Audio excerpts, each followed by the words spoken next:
the blue pill, take the red pill, take the blue pill. Take the red pill, take the blue pill, take the red pill, take the blue pill. Take the red pill, take the blue pill, take the red pill, take the blue pill. You take the red pill, and I show you how deep the rabbit hole goes.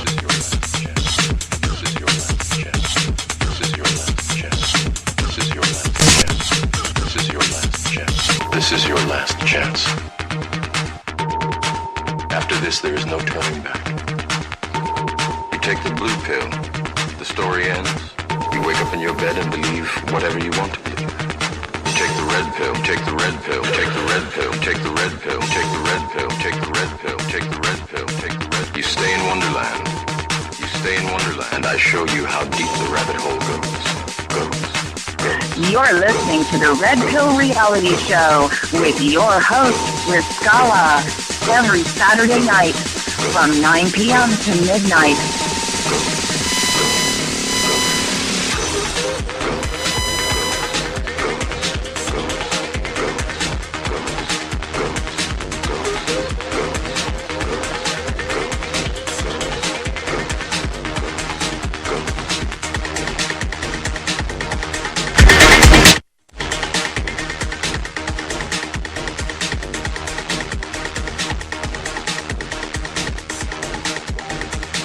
Sunny South.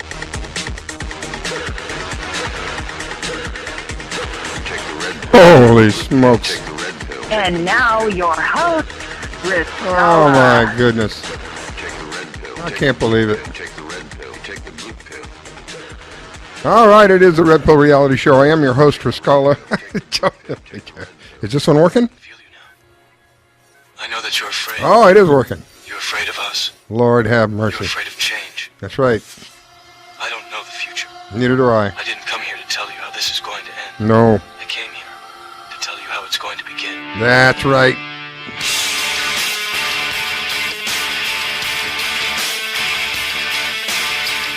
That's right, you no good for nothing sewer sucking slugs. Eat sand. No, what was that? Eat worms and pound sand. Golly, I can't believe it.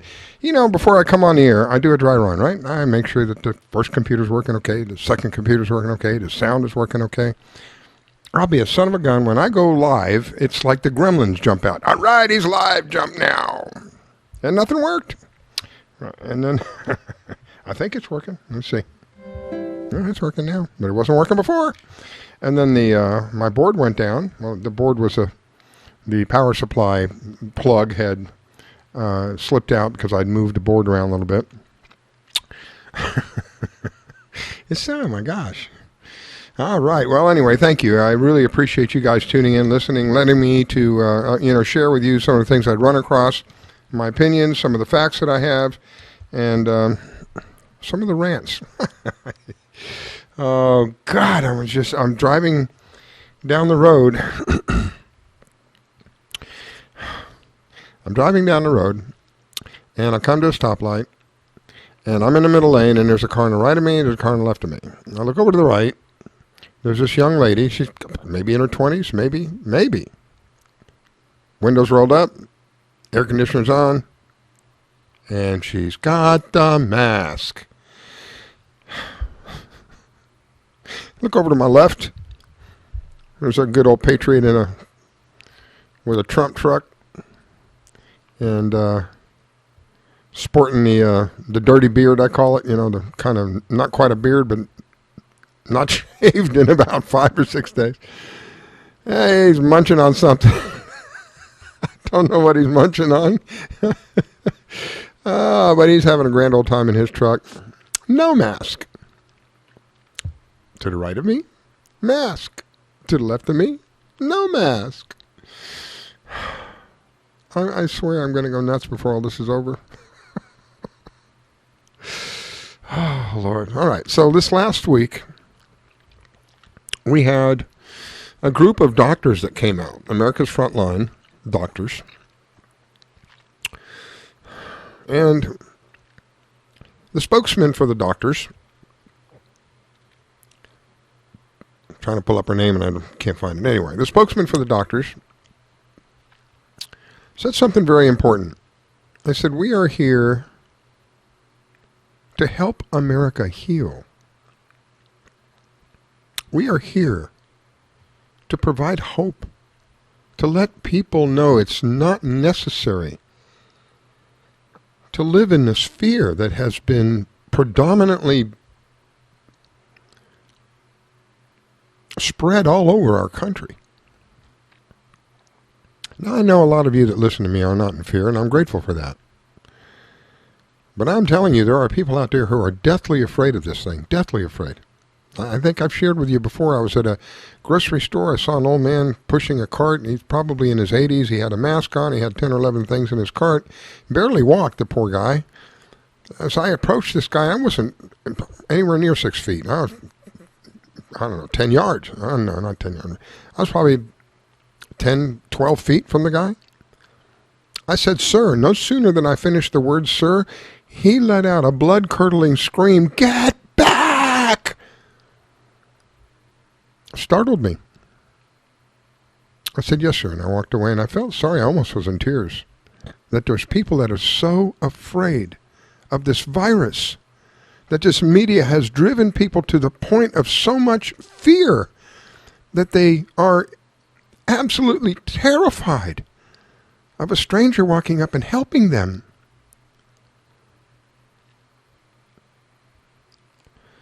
So these doctors spoke about a drug that's been out for over 60 years. I think it's 65 to be exact, but I'm not sure. I know it's over 60. The drug has been used repeatedly primarily for malaria purposes. However, this virus, if you want to call it that, whatever the hell it is, it runs parallel to malaria. It has some of the very same symptoms malaria has. It has some of the same symptoms, very similar symptoms to the SARS virus. Well, this was used during the SARS virus, and it was very successful. Hydrochloroquine. HCQ. So these doctors put out this video. It was about 45 minutes long. As soon as I saw the video, I downloaded the video because I knew it was going to get scrubbed. It didn't make it 12 hours. Not only did they scrub their video, they shut down their website. Now that, people, do you understand what's going on? We have pharmaceutical companies with presidents and CEOs that earn tens of millions of dollars every year in salary. Some of them make upwards of $28 million per year. They have a lot of money invested in this remdesivir, whatever the hell it is, and these vaccines. Billions of dollars. Somebody comes out with this drug that's been around for eons. Cheap. Oh my God. It's about $1 a dose. And you need, I think it's either 2 or 4 doses. I'm not clear about it. It's either 2 or 4 doses a week. And if you do a 14-day regimen of it, I think I may be wrong. I'm not going to say that because I may be wrong. I don't remember what the doctor said. Now, there's something about 14 days. They also happen to mention that this has an insulating effect.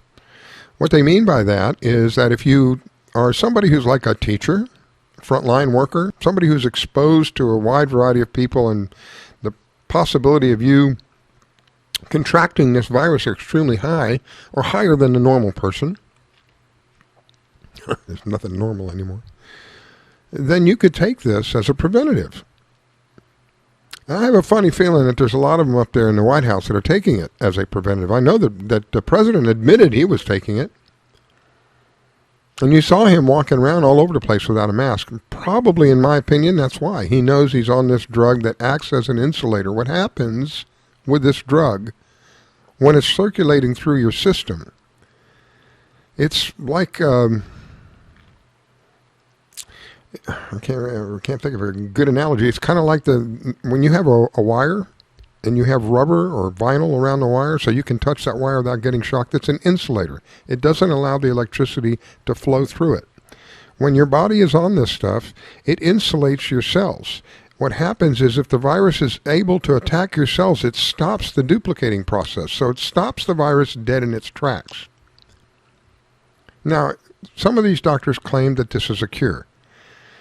Okay, they used the magic four-letter C word, which pharma's ears explode when they hear that. Well, I think that was one of the mistakes they made. Because the one doctor, Dr. Estelle Emmanuel, I think that's her name, Stella Emmanuel, I think that's correct, kept saying, we have a cure for COVID, or for the virus, one of the two. We have a cure, we have a cure. She had repeated it 3 or 4 times, and I was going, oh my gosh, woman, of all the things that you could say, please don't say. She did. Video didn't make it even 12 hours. Shut down everything that had that video on, whether it was Instagram, whether it was Twitter, clips on Twitter, whether it was Facebook, whether it was YouTube, all of it scrambled and scrubbed within 12 hours. Within 24 hours, they were gone.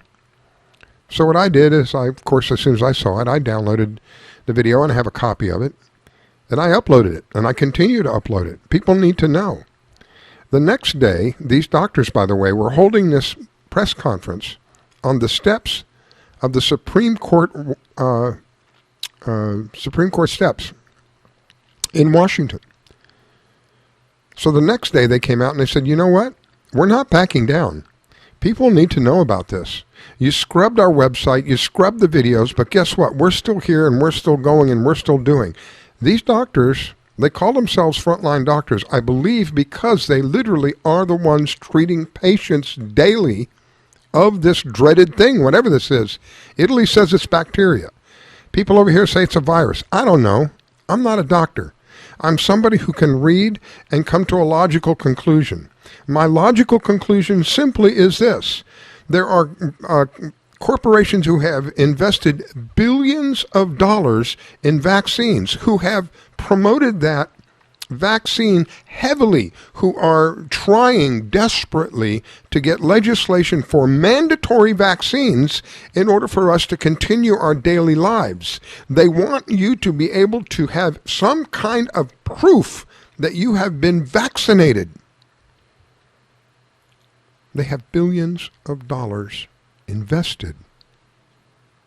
Here is a drug that has been around for at least a half a century, that has been used extensively. According to one of these doctors, it's as mild as aspirin and has been given to babies. This drug has shown repeatedly to stop this virus, bacteria, whatever the hell it is, in its tracks if it's caught on early enough. Even in the second stages, because they describe this as a 2-stage disease. The initial stages, if treated, the recovery rate is extremely quick and 100%. 100%. If people wait until it gets into the second stage, the recovery rate, if I remember right, is somewhere around 98%. So they claim that it is a cure in the sense that if you will catch this early enough, you start getting the sniffles, you start getting the runny eyes, you can't smell, you can't taste, you get your butt over to a doctor, you get yourself tested. If you've got the COVID, get on HCQ right away. We need our children back in school.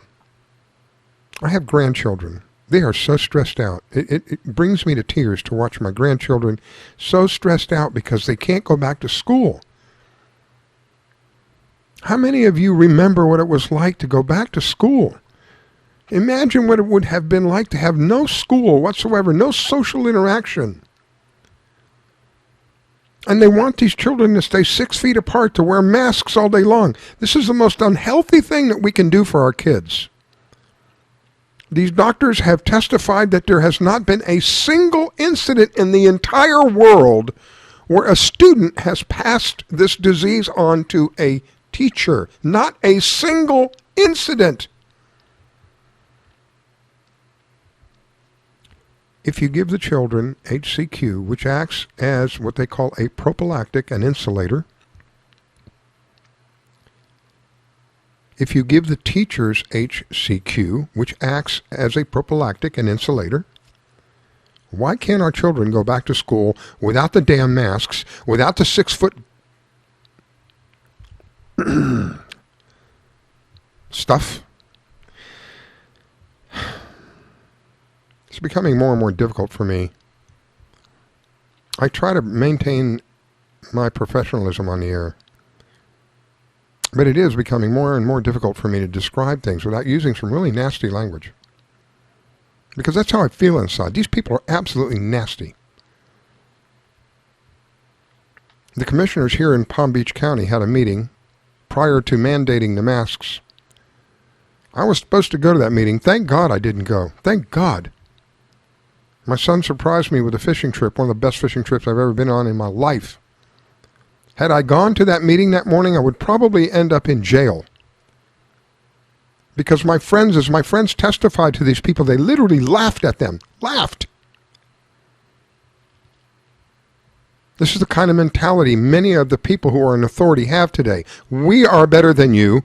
Our poop does not stink. You do as we say, not as we do.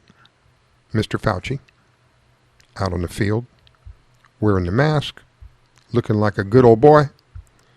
Turn around, what has he got for a number on his jersey? 19. And then the sorry ass goes, sets his butt up into the bleachers, and first thing he does, well, I'm not on the camera anymore, let me take off the mask. I'm sick of it. And I believe there's a bunch of us here who are sick of it as well. Just had enough. They're talking about a possible reemergence of this virus. Another shutdown. Go pound sand. Nobody's shutting down anymore. I have had enough, and there's a bunch of us who feel the same. This is ridiculous. This has gone beyond ridiculous. People, it's time to take our country back. If you believe in America, if you believe in freedom, then by golly, you better make a stand, and it better be strong. Because the crap that we're having to put up with is absolutely unacceptable. I get on one sentence, I'll get, I support the troops, I do this, I do, yeah, bull. How do you support the troops when you give up your rights so easily after all these people have sacrificed millions of lives? Sacrificed for our freedom. With freedom comes choice. Not the government making the choice for you. You make the choice. It's your life. It's your health. Now we're going to have a government that tells us how to breathe, for God's sake. We can't meet in church. That should have set sirens off in your brain right off the bat. Now they're telling you not only can you not sing, but you can't even have home church. And you can't, not only you can't meet in church, and you can't sing.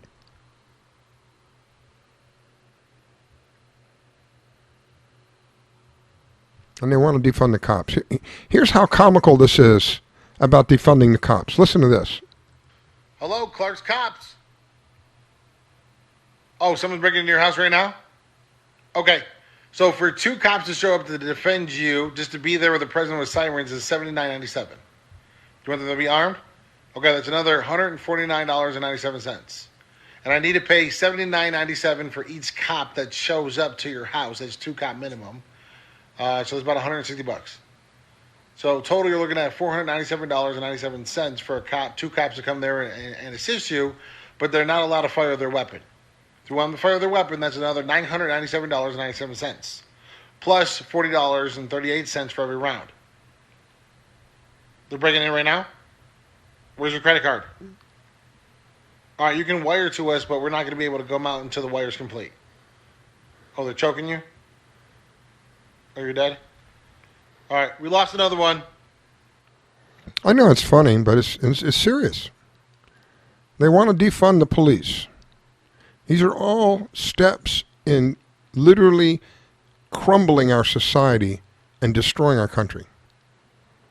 Now, I don't have my nose up the police crack, okay? But I understand the importance of police, and I know that there's a lot of good cops out there. Unfortunately, there's bad cops out there. Just like in anything that you go to. You can go to a restaurant, have a great meal, go back a week later, the same restaurant, and the meal stinks. Why? Because you got some bozo in the back that doesn't know what they're doing when they're cooking. The same thing in every industry. No matter where you go, you're going to find somebody who takes whatever they have and abuses it in some way, shape, or form. Whether it's as simple as stealing money from your employer or abusing the rights that you have as somebody who wears a badge. It happens in every industry. It doesn't mean that everybody in the industry needs to go. What I would like to see is retraining, because I think the police have not been trained well enough. In many circumstances, when they come along a situation that needs serious de-escalation, I don't think they have the proper training for that. They've been trained for war. They have been militarized, mentally and physically. You look at the equipment that they carry the same equipment that a soldier carries in war. So I would not defund the police, but I would retrain the police. And I would remove some of the equipment that the police have. I don't know why they need MRAPs. These are police. Don't we have a Department of Homeland Security for that? They will claim that the SWAT teams need this and the SWAT teams need that.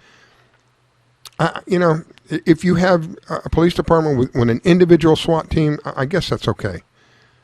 Because if you're in a big city, there's always that chance.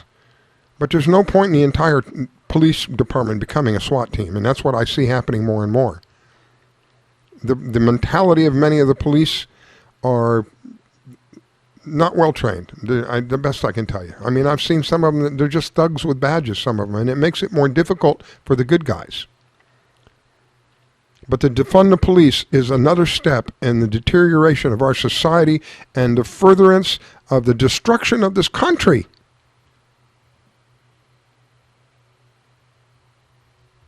Then you got somebody who's never been elected, who's never had any formal training in healthcare. And now he's saying that until we get mass vaccinations, we might never be able to gather in groups. In which activities like mass gatherings may be, in a certain sense, more optional. And so until you're widely vaccinated, those may not come back at all. The president's coronavirus response team are all pushing the Bill Gates vaccination agenda. Dr. Fauci is on the Leadership Council for the Bill and Melinda Gates Foundation. In January of 2017, Anthony Fauci told a crowd at Georgetown University that there would be a surprise outbreak during the Trump presidency. There is no question that there will be a challenge to the coming administration in the arena of infectious diseases, both chronic infectious diseases in the sense of already ongoing disease, and we have certainly a large burden of that, but also there will be a surprise outbreak. How the hell does he know there's going to be a Deborah surprise? Birx is a board member for the Global Fund to Fight AIDS, Tuberculosis, and Malaria, which was founded by the Gates Foundation and known for millions of dollars of fraudulent misuse of funds. In October of 2019, Bill Gates sponsored Event 201, a simulation that estimated 65 million people killed by coronavirus. In November of 2019, the Purebright Institute, funded by Bill Gates, was granted European patent number EP3172319B1 for a coronavirus vaccine that may be used to treat humans. Today, Dr. Fauci says the virus will keep coming back, and he says the ultimate game changer will be a new vaccine. In Australia, the Prime Minister is telling people the shutdown will last months, that it's the new normal, and that the only way out of your homes is to accept the vaccine. You ready for more? Oh my God. As they push this nonsense on us. So we defund the cops, and you'll have to call the cops, and it's a la carte. You know, if you need a cop with a gun, it's one thing. You need a cop shoot the gun, it's another thing. You need a cop to arrest somebody, it's another thing.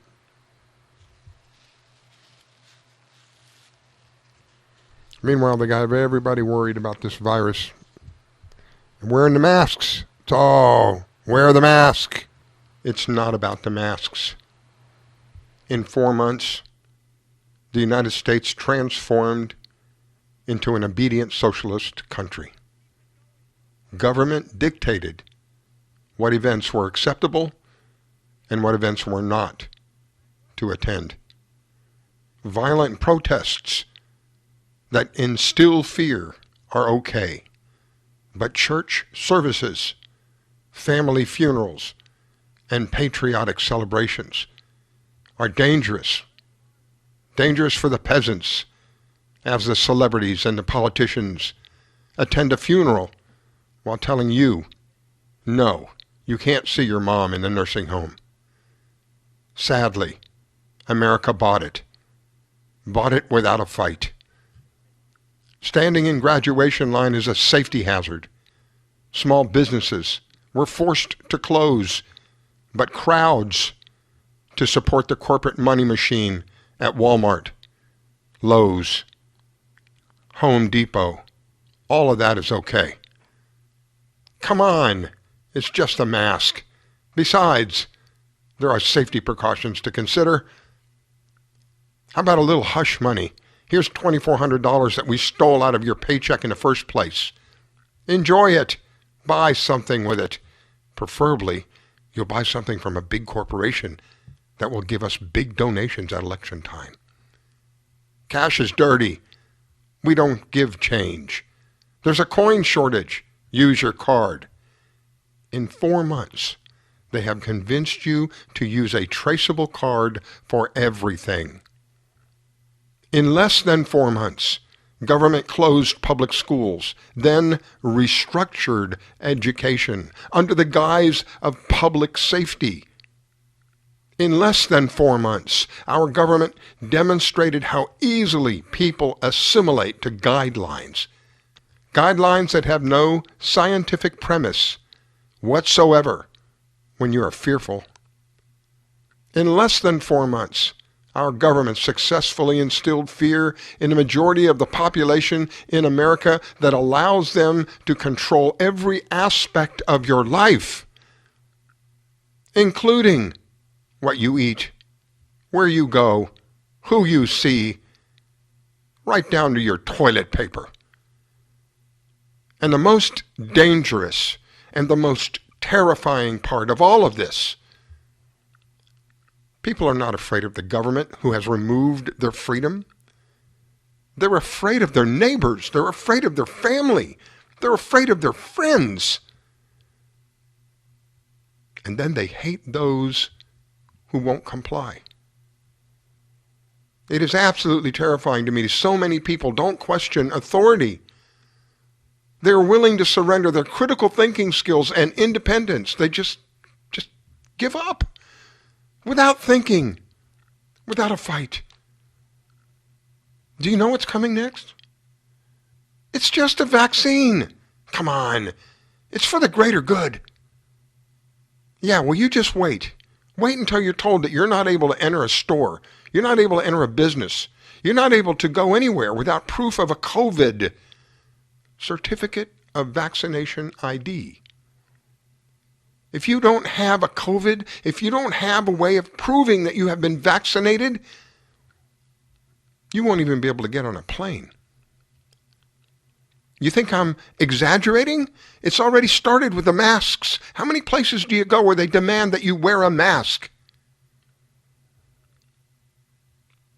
To everyone that doesn't believe this is possible, I hope you can understand that the government has successfully dictated to people when they are allowed to be outside, where they are allowed to go, and how their children will be educated. All of this in less than 4 months. And the majority of the population follows blindly. Why? Because we were told to do so. Let me tell you something. You're kidding yourself if you think this behavior won't be repeated with the next whatever it is. More than likely will come up to be the vaccine. I know I've heard it. I don't follow politics. Who cares about that stuff? I don't like to think about it. Let me remind you that 6 million Jews were exterminated in Germany because 97% of the population cowered to populist control. Yeah, I guess they didn't want to think about it either. It's just easier to ignore it. Oh, but that can't happen here, right? Look around you. Look around you. Take a good look around you. They got you without a thought, without a fight. Just like in France, just like in Russia, just like in China. You are being played. It's time to stop the game. Take the red pill, take the blue pill, take the red pill, take the blue pill. You take the red pill, and I show you how deep the rabbit hole goes.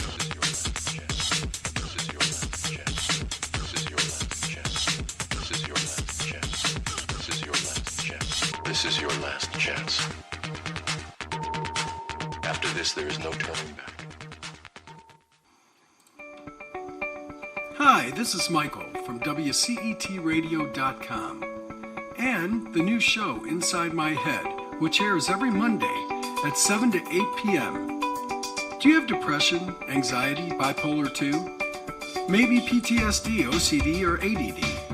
Maybe ADHD, ODD, or IED?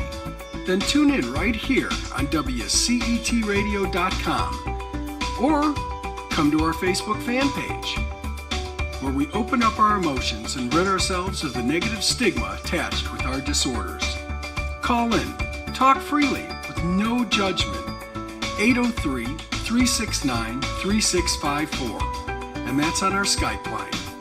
Just know you are not alone, and together we could share information to better ourselves, one show at a time. So join me right here, Inside My Head, on WCETradio.com. And let's work on making a better future for ourselves. You're listening to only the best internet radio station in the world.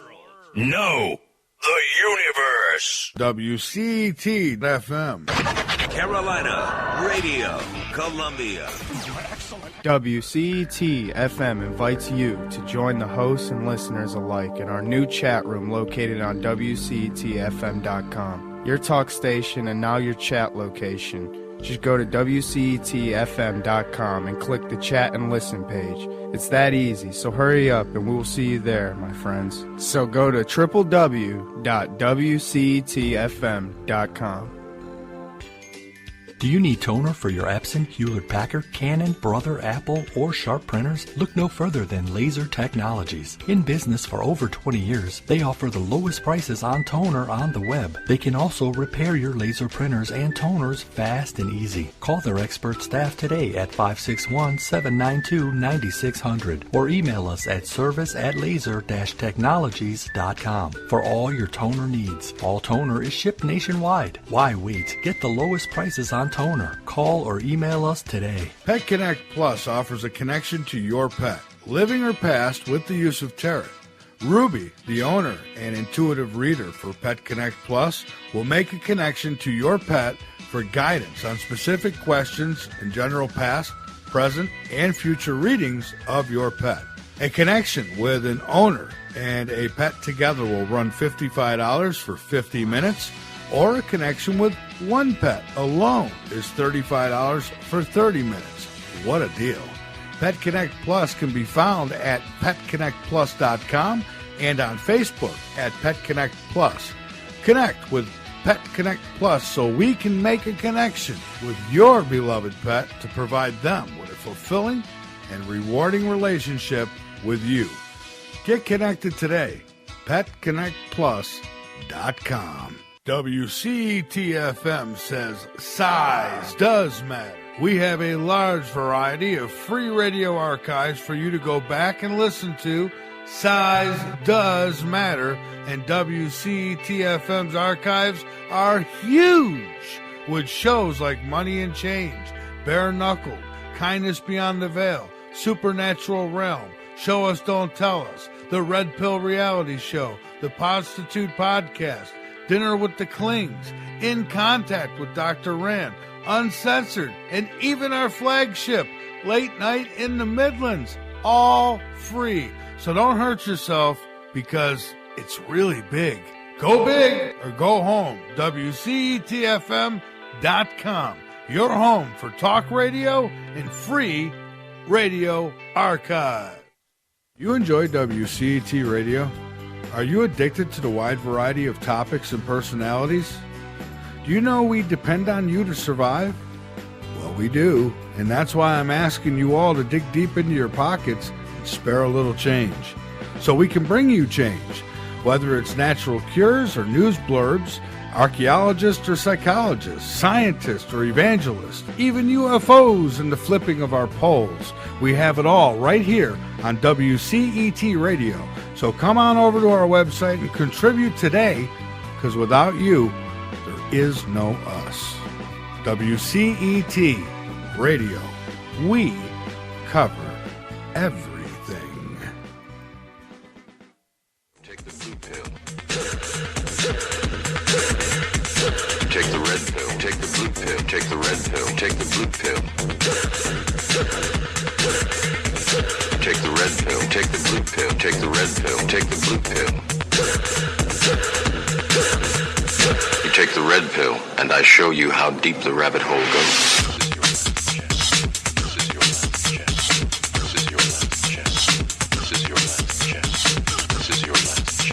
This is your last chance. After this, there is no turning back. You take the blue pill, the story ends. You wake up in your bed and believe whatever you want to believe. You take the red pill, take the red pill, take the red pill, take the red pill, take the red pill, take the red pill, take the red pill, take the red. You stay in Wonderland. You stay in Wonderland, and I show you how deep the rabbit hole goes. Goes.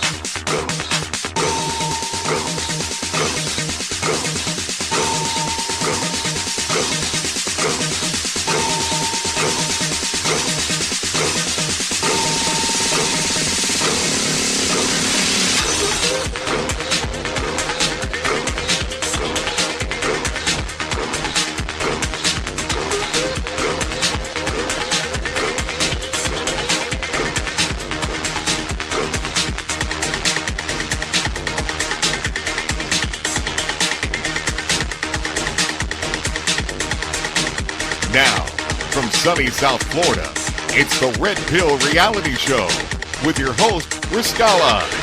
Every Saturday night from 9 p.m. to midnight. And now, your host, Riscala.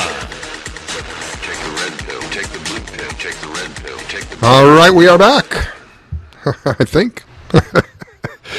I've got to keep laughing, people. I've got to keep laughing. If I don't keep laughing, I'll start crying.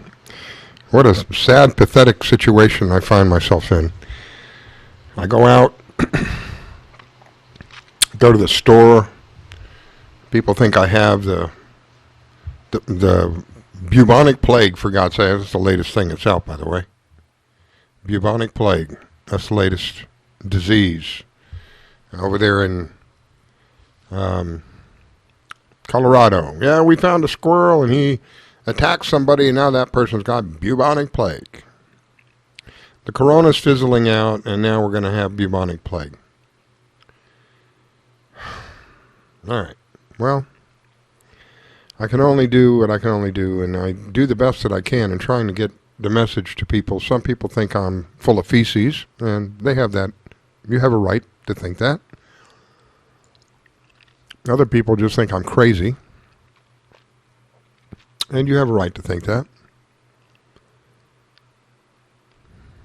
But I really do want to see our society return to if it's at all possible, I don't even know if it's possible, return to a time where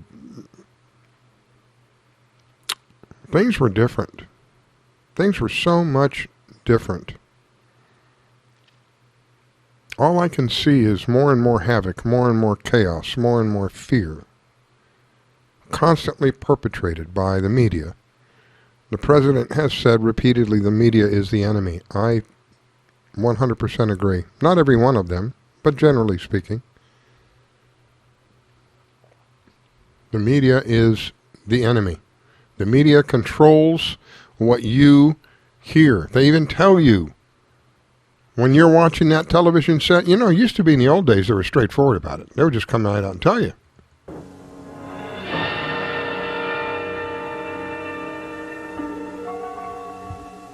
is nothing wrong with your television set.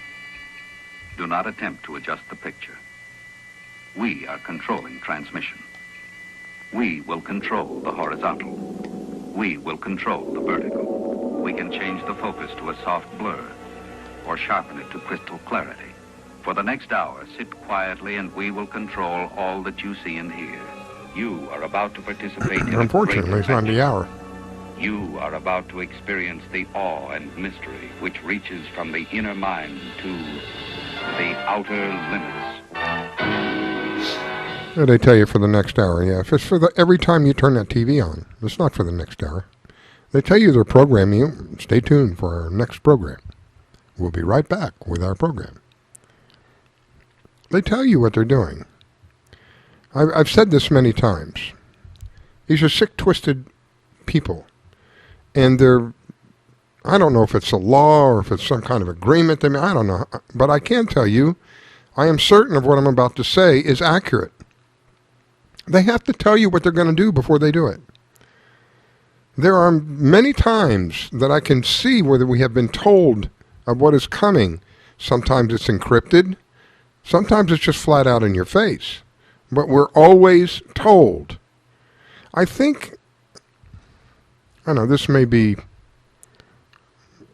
silly of me to say, but because I really don't know how they think, but to me it's kind of sort of like if you and I are standing along each other and I say to you, hey, I'm going to kick you, or I'm going to punch you, or I'm going to do something to you, and you don't respond, then hey, you just gave me permission. That's how they look at it. Well, I told you I was going to kick you. You didn't say no, do it. We were warned about 9/11 long before 9/11. We were warned about many of these shootings that have occurred.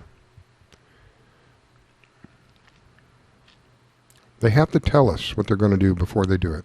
And if we don't speak up and speak out against it, then they just figure, well, we got permission. We told them, hey. So there's always something from the other side, this darkness that they have planned for us to constantly keep the chaos and the fear going.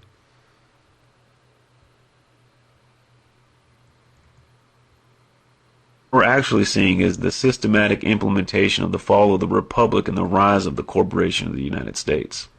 Every major event is a step in the ladder to achieve that end. COVID is just another rung in the ladder, which is why there's a deliberate mixing of all the wordplay, right?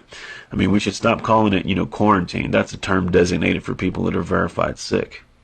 This is a house arrest mandated by the state. You should stop calling it, social distancing. There's nothing social about forced isolation.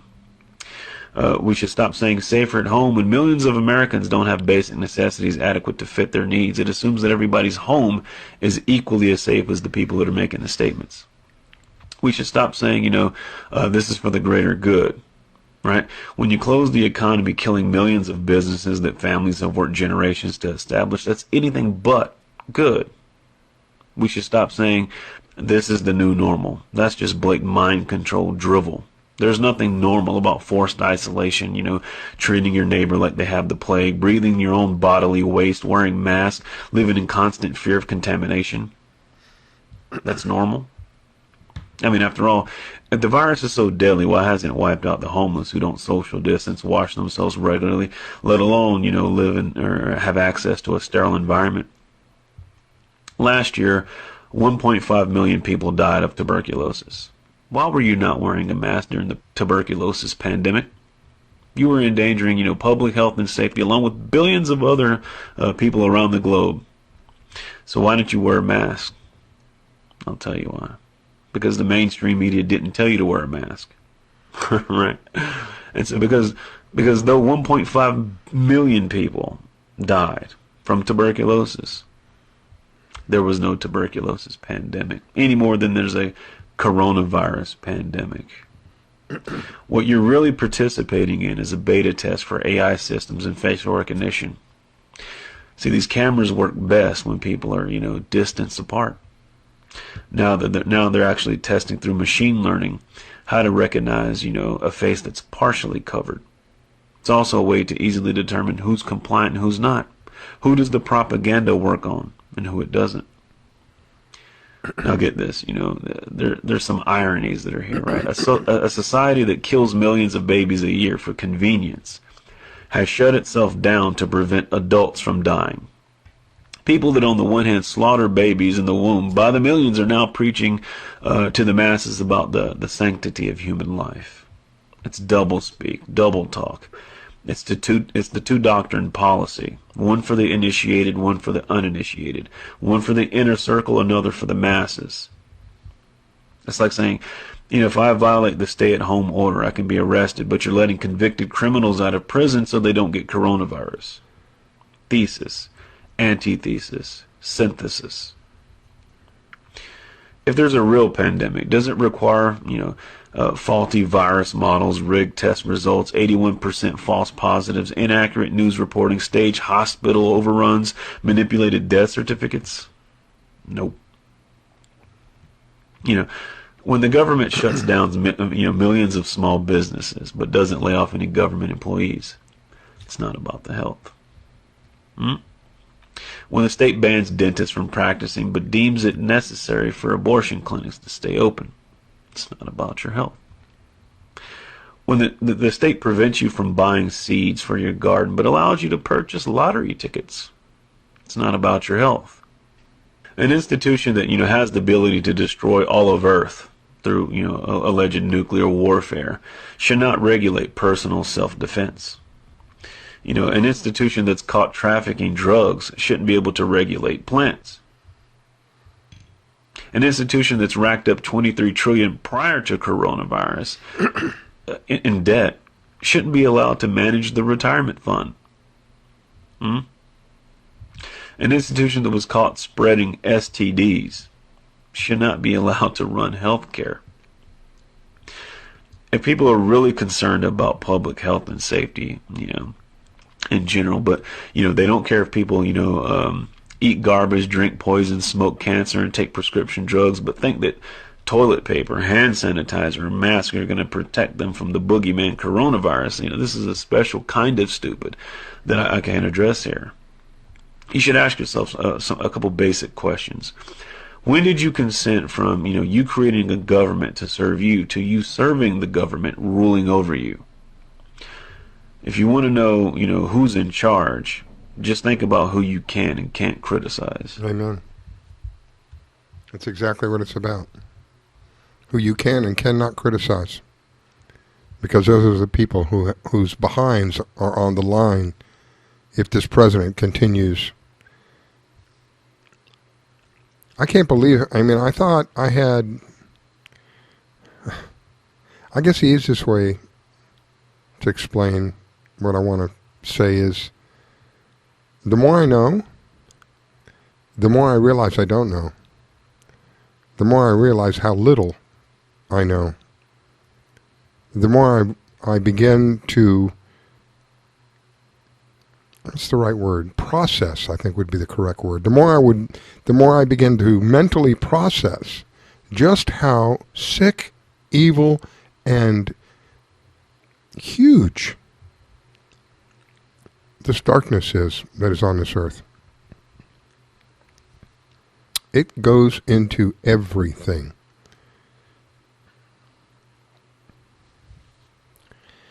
A lot of people don't like this president, and I will tell you straight up, my nose is not up his crack.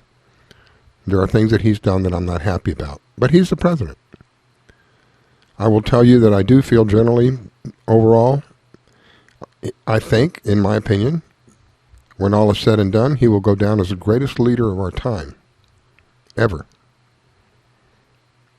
I don't know the things that he knows, so if I don't agree with him on something, I just don't agree with him. It's not like I don't agree with you, I have to hate you because I don't agree with you. That's the predominant mentality that's happening today. You can't have a discussion, you can't agree, you can't, what's the word I'm looking for? You can't be civil to each other if you have a disagreement. What? I have never seen corruption exposed at the level that it is being exposed today, it is totally mind-blowing to me. What is going on with regard to the pedophilia, the human trafficking, blows my mind. And it's all because of this man and the people that are behind him that are getting this done. I've read reports of upwards of more than 100,000 children. I don't know if it's accurate or not, but if it is, God bless him. 100,000 children taken from the different pedophile rings and the human trafficking rings. He has brought about, I kept seeing with the previous presidents, the bar for being a president lowered, until we just hit bottom with the last guy. I don't think you could get any lower than the last guy. He openly committed treason to this country and boasted about it. We knew, everybody knew, the mainstream media was telling people he's sending cash to Iran. The last time I checked, Iran has been documented and specifically designated as an enemy. You have just aided and abetted our enemy. Is that not the definition of treason? So I've watched the bar for the presidency be lowered and lowered and lowered. Then this man came along, and to be honest with you, when he first came along, I really thought it was another... he is so good at getting advertisement for free. I thought that's what he was going to do. He's going to get in there. He's going to jack all them people up. He's going to get a lot of people talking about him. He's going to increase the notoriety of his name. He's going to put another notch in his belt, if you will. Hey, I ran for president. Hey. I thought really that's what it was about because that's how I knew the guy. I mean, that's what I knew about him. He was excellent. There was no one better than Donald Trump that could get free advertisement. There was nobody, hands down. Now, whether it was good or bad is a different story. I believe what he thought was, hey, it's advertisement, and my name's out there all the time. People know my name. I want people to know my name. And he was excellent. Again, I will tell you, he was the king of being able to get free advertisement around the world. So when I heard him running for president, I thought, hey, this is another step. I can understand that. When I realized he was serious is when I went all in. Long before he ran for president, I was saying we need to have like a businessman run this country. There's no reason for us to be run the way that we're run. We're losing money year after year after year. There's just no reason for that other than corruption. If this country was run like a business, we would make all kinds of money. Our lifestyle for all of us would increase so dramatically, it would be amazing. And then he came along, and prior to all of this insanity happening, the economy in this country was literally expanding exponentially. The lowest employment rates ever. The highest, well, not the highest, but some of the highest quarterly results. As far as financial, this country was stronger than it had ever been in the history of the country, ever, under anybody else. Far and above, not even close. Then what happens is we have this, quote, pandemic, this, quote, virus, whatever you want to call it, and they shut the thing down. This was literally a stab in the heart of the financial engine of this country. And I believe that it was done on purpose.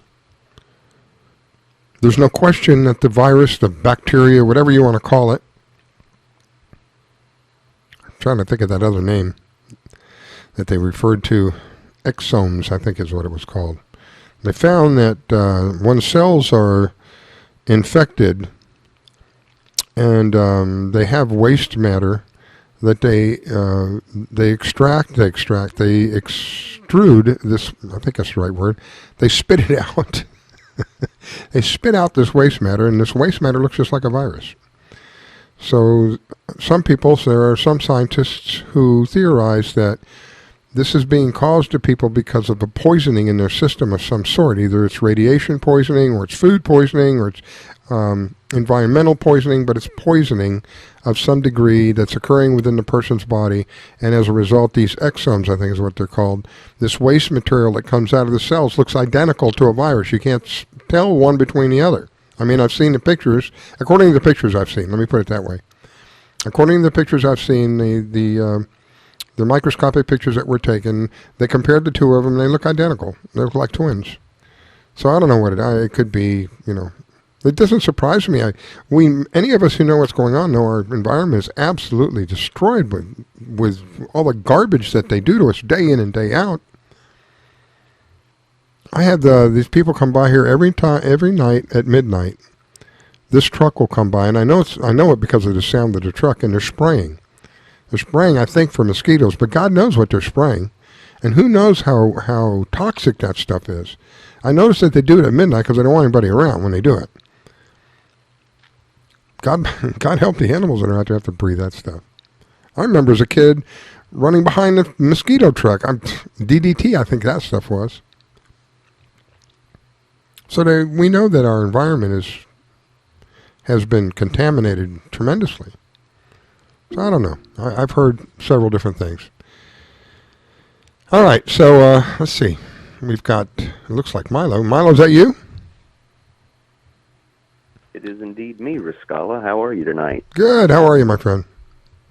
I'm doing all right, thank you. I appreciate that. They put up a new control panel for me on the call-in board, and I can't tell. It's not as neat as it was. I don't know. I guess it's just because it's new. I have to learn it. Waiting for David to call in, but I been speaking about this COVID thing and how some scientists, I don't know if you've heard this, some scientists think that it's actually waste matter from contamination of some sort within the body, and the cells extrude. I keep thinking extract. They extrude this waste matter, and it looks just like a virus. I think it's called exomes. I may be wrong about the name, but it's something like that. Have you ever heard of that? No, honestly, I have not, Riscala. I've really been dismayed throughout this entire, 4 or 5 month long ordeal. Yeah, that was supposed to be a couple of weeks. Yeah, exactly. At the utter lack of reliable and I'm not saying you're wrong. All I'm saying is you get so many conflicting stories. I mean, I've watched a couple of videos of various osteopathic doctors, which I think is interesting that they seem to be the ones trying to speak out the most. Yeah. And of course, they're not medical doctors. They didn't go through medical school. They went through an osteopathic medical school, which is different, and they tend to operate in a more of a holistic medicine kind of way rather than just strictly or predominantly pharmaceuticals. So that's, osteopathic doctors, which are not nearly as beholden to the pharmaceutical industry, are the ones that tend to be speaking out about the cover-up of information, the non-disclosure, and other problems, more or less political problems regarding this entire issue. And I just think that's interesting. But there is so much information that is beyond the capacity of normal, regular people to verify, the veracity of it. And that, to me, is really the biggest problem. I mean, you've heard David and I both speak before about the importance of access to information. And, that's one of his three. You need authority, mechanism, and access to information. And accurate information. Yes, accurate information, exactly. Yeah.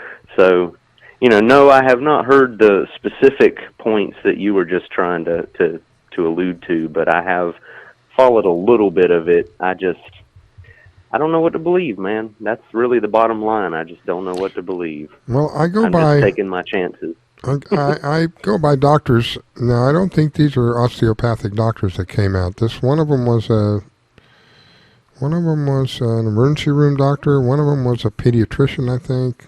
It was a wide blend of doctors. There was about a dozen of them or so. and they made a video about hydrochloroquine. And the video immediately got scrubbed. Like within 12 hours, the video was gone. Not only was the video gone, but they shut their website down. That's that's how far and how crazy this is getting. Now I know again, what they're saying, I have to take it with a grain of salt. These are doctors, and these are doctors that are treating their patients with this stuff and having excellent results on top of that. So it's not like if I were a reporter there on site, one of the only questions I would ask any of them are, any of you financially involved or related in any way, shape, or form to the drug that you're talking about? And I would venture to say that all of them would say, no, we're not. We have nothing to gain other than, because the first thing this one lady said is, I want to give America hope. I want America to heal. I want America to get out of the fear. I mean, if they were nefarious in their deeds and their narrative and their agenda, if you will, why would they say something like that? Why would they, to get people's trust up so that they can come in and give you something that's going to kill you, when they're supposedly, according to them, they're treating. This one lady treated over saved 350 lives using this. And claims that they're cured. In other words, there's no trace of this. If they get it early enough and they treat people, it's gone. There's no trace of it whatsoever when they're finished. That is a cure. Now, unfortunately, if somebody waits until it's too late, that's a different story. But they're trying to give people hope. They're trying to keep people away from the fear, and they get shut down for that. That tells me that they're on the right track, because the dark side cannot afford to have people like this come out, because they've got, a lot of it's about money. We know it's money and control, and a lot of it's money. There's big dollars here. There's billions of dollars that are in vaccines, and someone comes out with a dirt cheap drug like this, about $1 or less a treatment, and from the one doctor said, I think you need to take it twice a week or maybe 4 times at the most a week. So we're talking about $4 times $120 for an entire month's worth of this stuff, versus I think it's $400 or $500 a pill for the remdesivir or whatever that stuff is, versus God knows what the vaccine is. So it's just, to me, it's logic. It's you look at something, here's doctors saying this works, and we know it works because we've used it, and we have the practical experience, and then you have somebody who's up there in Washington who hasn't seen a patient in God knows how long, who says, no, we have to do it this way, we have to. To me, it's logic. I would rather go with the people who have real-time experiences. When I was an employer and when I was in the position of hiring people, if I had to choose between somebody who was educated and somebody who had real-life experience, guess what? I went with a real-life experience person, because they already had the hands-on that was needed for me. Same thing with the doctors. These doctors are coming out. Yeah, they're in the front lines, as everybody has been so fond of saying. And I mean, if they're having success and they can verify that, then that information should be made available. That's what I'm saying. Openly, publicly available. Why it shouldn't be hidden. But the censorship, I just want to say, you hit on something there. The censorship that I have seen, and it's not just merely with the issue of COVID. Although it's interesting you say that. Have you ever had Chrissy Steiner on this show before? She's a young lady we're working with in Virginia. Well, actually, she's a couple of years older than me. I don't know why I'm being all young lady. But anyway, she is a couple of years older than me. But she's been working with us for over a year, probably about a year and a half, making efforts to reestablish in Virginia. And she told me just the other day, the most infuriating and yet intriguing thing, that she had put up a post which was nothing more than a quote from a 19th century pastor. And it was a quote, I'm trying to remember, Charles Spurgeon, I think was the man's name, the pastor's name. He's, I may have the name a little bit off, but I'm vaguely familiar with him from, I've encountered the name and can almost visualize his picture in my mind. But nonetheless, he was a very famous, well-respected pastor from the 19th century. And his quote that she put up, and it was, I think, on Instagram, because she doesn't do Facebook, but she put this Instagram post up, which was a quote from him, no commentary or anything, just a quote pertaining to the fact that he had said something over 100 years ago to the effect of Christians need to stop voting, and this is amazing that he said this 100 or more years ago. Christians need to stop voting for the lesser of two evils because a virtue or I can't remember exactly how I said it, but basically a virtuous outcome cannot issue from, an unvirtuous act. And if you're voting for the lesser evil, you're still voting for evil, and that is unvirtuous. So, that's his. Whether anybody agrees with that or whether someone wants to say I'm a pragmatist and these are our choices or whatever, the point is it was his opinion. And it was a quote that he actually said.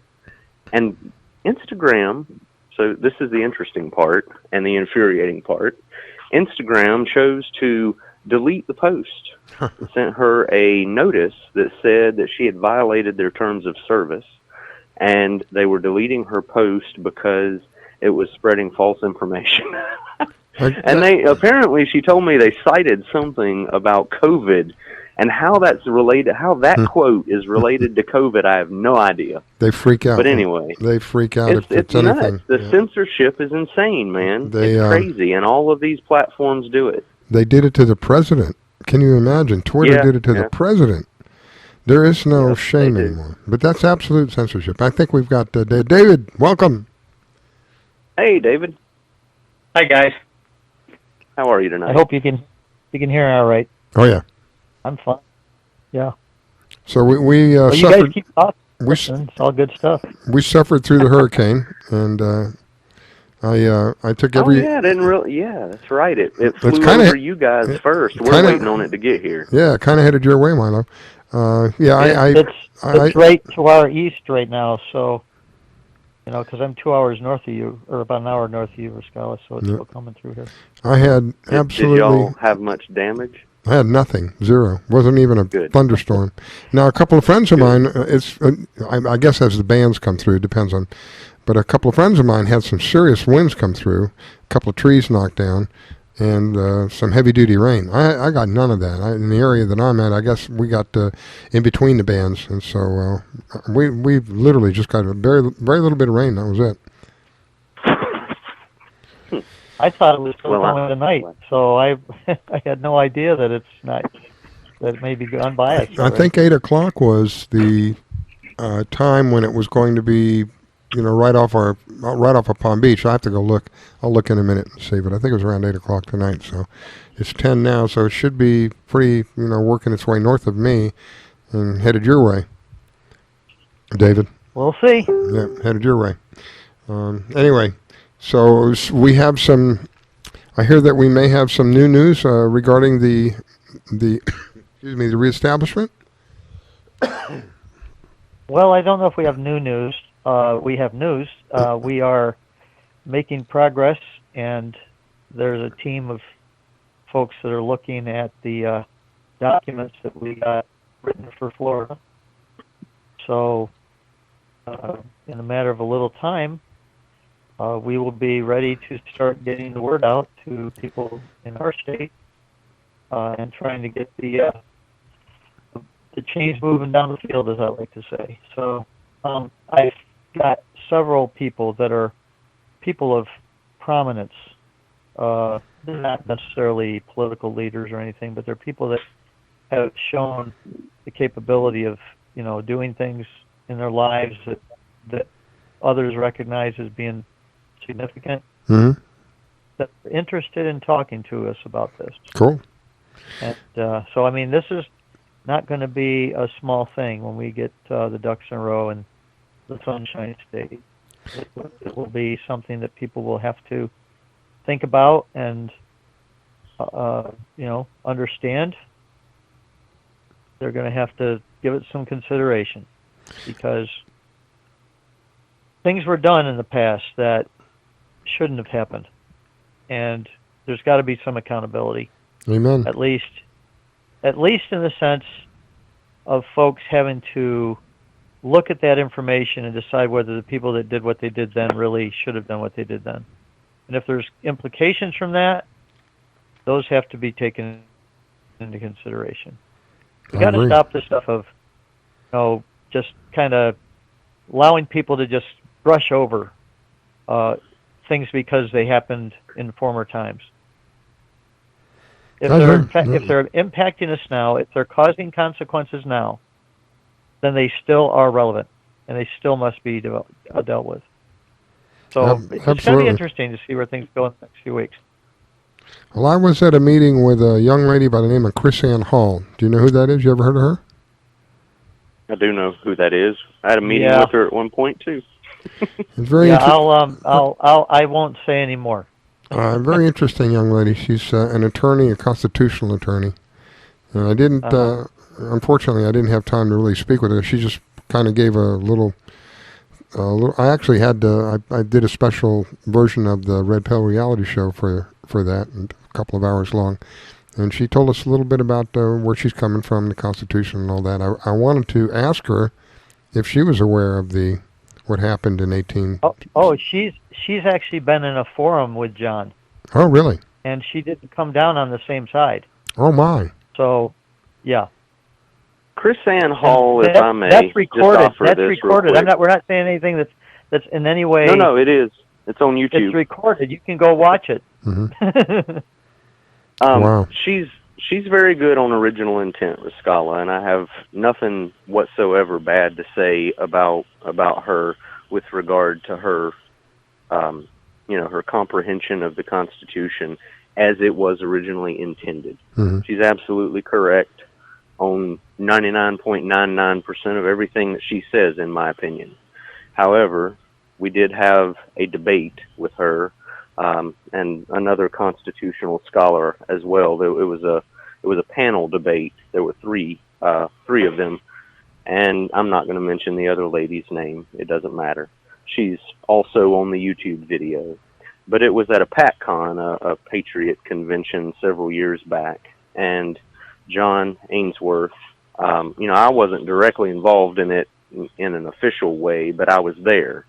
And John and Chris Ann and this other lady all debated, and of course the information that John brought was either new to them and it was difficult for them to absorb and accept at that point in time, being put on the spot that way, or alternatively they knew it, comprehended it, and made a conscious choice to reject it.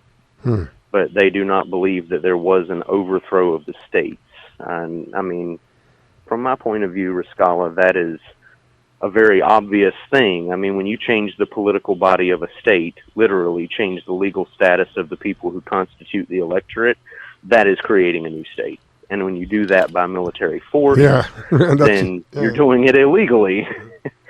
So, to me, there's no doubt that what we offer, what we purport here to be sharing with people is valid, verifiable, provable, beyond a doubt. But for whatever reason, and their motives are their own, I don't pretend to know what their motives are, but for whatever reason, both of those other ladies on that panel debate chose or, managed to reject that prospect somehow. Wow. So that's all I'll say about it. I mean, again, I've got nothing bad to say about her insofar as she teaches original intent.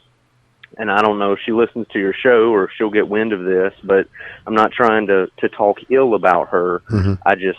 I disagree with her. I think that she needs to back up and give fair consideration to the prospect of what I just described, the change of the political bodies and the circumstances under which it took place. See, that's how it should be. You have a disagreement with somebody, but you don't, they're not the scum of the earth. They're not, you know what I'm saying? It's, I can't talk to them. They're now my enemy because we have a disagreement. Yeah. This is the ongoing mentality that we have today. Go ahead, David. If I might throw in another comment on that, and that's this. Because somebody has a subject matter expertise or is a thought leader in a specific area, does not automatically give them the same level of recognition or prowess in another area that may even be in close proximity, very much connected to the other. You know what I'm saying? And so, and one of the problems with calling somebody a constitutional scholar or a thought leader on constitutional issues or constitutionality is that it's got so many areas of content of specialty that you can't just give somebody a blanket recognition. You can't. And I would suggest that with respect to what John was presenting in that debate, she just didn't have the background to be able to argue against it, and therefore she just blanket denied it was credible. I would suggest, and I'm just going to say this because I've actually been in connection with Miss Hall since at least 2013, and she has never given us the time to discuss the Second Amendment beyond the right to keep and bear arms part. Yet I can't understand how someone who claims to be a quote-unquote constitutional scholar can ignore the first clause of the Second Amendment. And so, I would say that it's a matter of not going into the depth that's necessary to understand that component. So, that's my take on why we've got to be careful about giving any particular individual a identification as being a quote-unquote expert on this whole area. I mean, right, I've giving spent them a blank 12 check. years of my life studying this. Blank check. But that's a good way to say it. She might be really good in the things that she's gone into and gone into the gone down into the weeds on. Okay, but that does not qualify her on areas that she hasn't done that. And that would be what my take would be.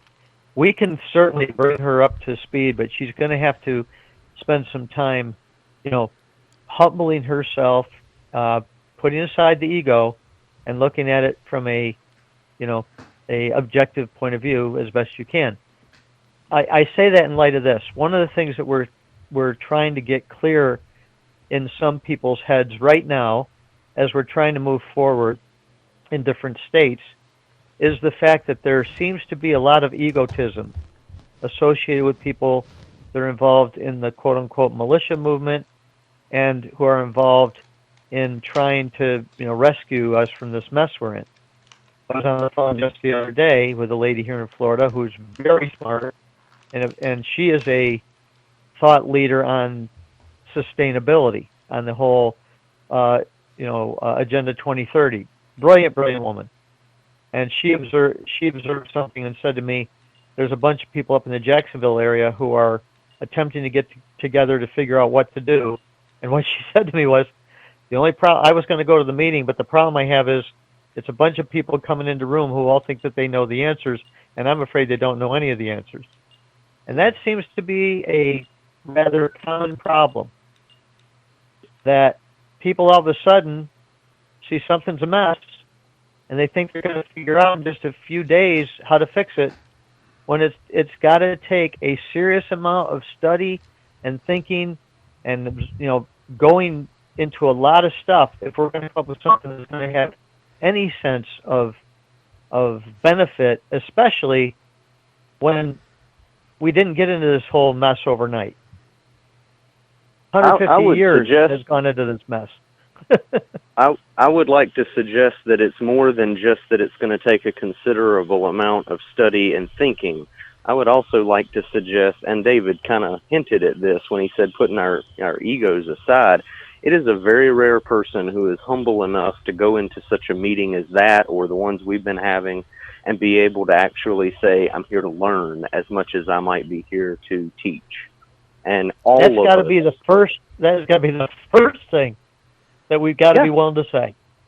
All of us have something to learn. We are going to put in our conditions for people working on this here in Florida, Scala, that is something that everybody's going to have to make a concerted effort to commit to from the get-go. Or we'll say, well, have a nice life, but thank you very much. There's no way that we can come into this if we're not willing to be learners. Insanity is doing the same thing over and over again, expecting a different result, and all you got to do is look at the results. When things are not going in the right direction, what in the world are you bringing to the table? That should be the first marker. Okay, if it's not working, maybe we got to sit back and be willing to say, there's got to be some things we don't know. Yeah, I agree. You got to be able to have an open mind, for sure, if you're ever going to get to the answer, because if a closed mind will never get there. I'd suggest even a humble heart, not just an open mind, a humble heart. It's got to come down to an attitude of the will that is willing to say, I don't really, might not know what we need to know here. I might not be able to contribute much, and maybe they can, but having that attitude that says, I'm here to, receive as much as I am here to give, has got to be the place we start from. Well, I agree. Yep. If you're gonna lead, you have to learn. So you got to be able to crawl before you walk. You got to be able to walk before you run. You got to be able to have an open mind if you're gonna be able to discern what's going on. If you only see things one way in one perspective, then just my feelings about it. If you're tunnel vision, as we used to refer to it as, it's very easy to deceive somebody who's tunnel vision. Very easy, because they think that whatever they see is just one way. In reality, it may not be that way. Maybe something completely different. Hey, I have a question for you, Riscala. Have you talked tonight about the frontline doctors at all? Yeah, I mentioned how their videos were taken down immediately, and the website, they took their website down as well. Yeah. Well, interestingly, one of those frontline doctors is here in Florida, and she is interested in what we're talking about to learn more. Oh, good. Yeah. Excellent. And it would be great to get people of that. See, that has to do with caliber. That's got to do with people that have paid a significant price to get to where they are. Right. In years and years of study and years of internship where they have to sit under another professional in their field and be willing to be taught before they ever get the chance to quote-unquote practice on their own. And I just literally reached out because this one doctor has a video that's gone viral. In fact, I got it from somebody in Illinois, and this doctor is a doctor in Tampa. So I just called up and left a message that we have something to talk about, because she said something on her video that was really cool. She said, COVID is not the virus. And Fear. I'm paraphrasing. Yeah. She said, what we're going through right now is the virus. And that gave me a clue that she would be interested in what we're talking about. So, and she responded back in a text message and said, I want to know more. And I responded back to her, and she said, email me some information, so we'll see. Cool. Yeah. I think that the more people you can get I think caliber is a good way to describe it. People who are got the credentials, if you will, it attracts other people. I think maybe that's a better way to put it. The more that we can get. They're smart people. Yeah. We want smart people. The ability to do critical thinking, I think, is gone. It's just been systematically removed from a lot of people because, I talked about the America's Frontline Doctors. I talked about the hydrochloroquine. I talked about the billions of dollars in vaccines. If you just look across reading what's going on, here you have one side that is complaining about a drug that has been around for a very long time, that has been tested repeatedly over and over and over again, according to the one doctor, has been given to babies, is no more harmful than aspirin given in the proper doses.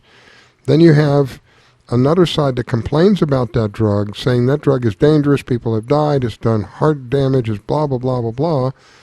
The side that's doing all the complaining happens to be the same side that has billions of dollars invested in their remedy for the problem.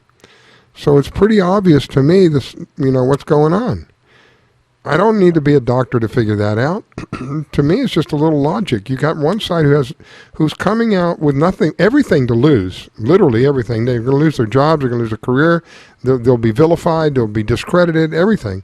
And you got another side that's got billions and billions of dollars at stake with nothing to lose other than their money. And they're the ones complaining about a drug that's been around forever and ever. So to me, it's pretty logical. It's obvious that the drug that's been around forever and ever, that these doctors have used, it's not theoretical. It's not, oh, well, we've looked at the chemical makeup of the drug and we've looked at the chemical makeup of the disease, whatever it might be, and we can see through, science that this will do that. No, this is actual, real-time, real-life experience where, again, the one doctor, 350 patients, she saved 350 lives, just the one doctor. The doctor that I think you're talking about, David, if it's the one I think it is, has an 8,000 patient practice here in Florida. Yes, it is. Yeah. 8,000. Amazing lady. Yeah. She is very sharp. Amazing lady. So it was exciting to get her to reach back. Yeah. Well, if you happen to talk to her again, you make sure you mention my name. Actually, she'll recognize my name because I posted some things about her. Oh, good. Yeah. Also, a little bit different track. I'm constantly putting out memes or comments on Facebook about the things we talk about. And the day before yesterday, I put one out there that said something to. I actually should probably pull it up and say it directly. But what I said was, who is regulating the regulators? Yeah. Yeah. What do you call it when the fact checkers? Who fact checks the fact checkers or something like that? Yeah. Well, I use the word regulation. Who are those that are? I got to pull it up. Give me a second. I'll pull it up because I've had. Who's watching the watchers? I put these bombs out there to just I call them hand grenades, just to kind of get people to start thinking. And once in a while, I got comments from all over the political spectrum on this one, and it's just interesting. So we've got to begin to wrap our minds around the real issues here. And what I was trying to get to by that comment, by the way, was that we've got to return to subsidiarity. We've got to get the information at the source locally for us to know what it is. Hydroxychloroquine is an example, right? Is it safe? Is it effective? Or are we going to listen to the top-down, manipulators tell us whether it's safe and effective or not? When the Lancet has an article, a paper that is taken back after 8 days, because it claimed that it was causing heart failure, but that they were, in that test, they were prescribing 4 times the dose, four times purposely. Purposely. Yeah. And yet they're saying that is evidence that the product is harmful. It's like this doctor said. She said, of course it's going to be harmful because you're not using it the way it's normally supposed to be used with a standard patient. And for us to then, and even after the people in that frontline doctors, I watched the 2 briefings that they did in front of the Supreme Court building, and they made it very clear in that briefing that this is information that we are using in our practices and used in the proper dosages. It's even it even is a what's the word they call it? Prophylactic. Prophylactic. Okay, it's actually going to prevent you from getting COVID. Yep. But you're talking about 2 pills a week. Yep. Of 200 grams or 200 milligrams a week, twice a week. Mm-hmm. And the fact that it's being used in other parts of the world without a prescription, it's over the counter. Over the counter. Yep. And yet we can't get it in the United States. So they're it's worse than that, David. The doctor that you're talking about. Finish the thought. This is Go ahead. important because what I said in a post that day was, I made a comment to Facebook. In my Facebook post, I said, "Go ahead and take me down for saying that you are censoring. Go ahead, because we will go out and tell the whole world that that's what you're doing, and don't trust us that we will get this message to a lot of people that they will understand that they are being censored." Are being censored from knowing things that they. What you're essentially saying is that we aren't competent to make our own decisions. When you get the American people to understand that that's what they're being accused of, the sleeping giant will wake up. It's not. It's that, and along with, well, we know better than you. So I guess that's kind of saying the same thing. Yeah. So why would they say they know better than us? Except that they don't believe that we're competent enough to figure it out ourselves. Yeah. This doctor... it's other side of the same coin in my mind. This doctor also said something that was very scary, that they had prescribed HCQ for a patient, and the patient went to CVS pharmacy, and the pharmacist refused to fill the prescription.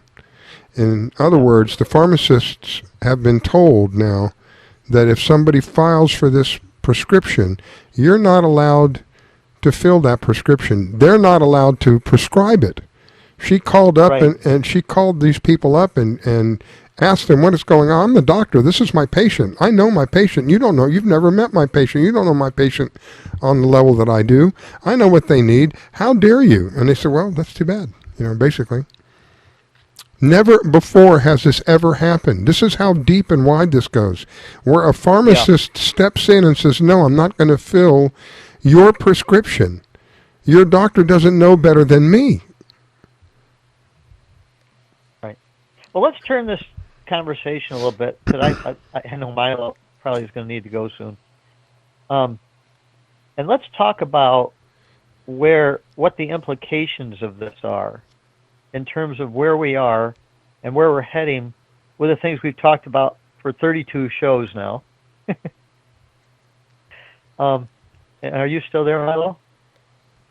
Yeah, he's still here. I'm just listening to you guys talk. I'm absorbing it all. I didn't really have much to contribute to that. I mean, the only thing I had to say was, thought crossed my mind. You guys are talking about the two sides. And people just need to ask that age-old saying, cui bono, who benefits from That's this? right. That's right. Track, or as follow the money. Anthony Sutton said, show me the money, show me the power. Yep. Yeah, exactly. Follow the money. Yep. All right, go ahead, Dave. So I guess, the thing, we're trying to get people onto a certain path. It goes against conventional wisdom. It goes against this whole idea of doing the same thing over and over again, which isn't working. It's not giving people the result they want. It's getting worse. I was talking to a friend of mine, my business partner, and he lives on about a 1.9 mile street, that has a dead end at the end. He was talking to one of the neighbors. And this is a very successful businessman who has his own place, and he said, and there's some things going on in the neighborhood that I won't talk about, but people are kind of getting upset at one of the neighbors. And this guy goes, there was a time in the past when we would have just gone over and dealt with it. The community would have gotten together and just dealt with it. You can't do that anymore. Yeah. And then he said, he's really concerned about where we are right now. And this is going really in a bad direction. And, if the looting goes everywhere, what can you do? Where can you go? How can you, how can we get around the fact that things are happening everywhere. There's not going to be anywhere to hide. You know what I'm saying? Yeah. There's not going to be anywhere you can go to get to a safe place. He was talking that way. And so my partner, knowing the things that Milo and I talk about, he does know. He says, well, there are answers. And this guy goes, well, I'm going to come over and talk to you guys.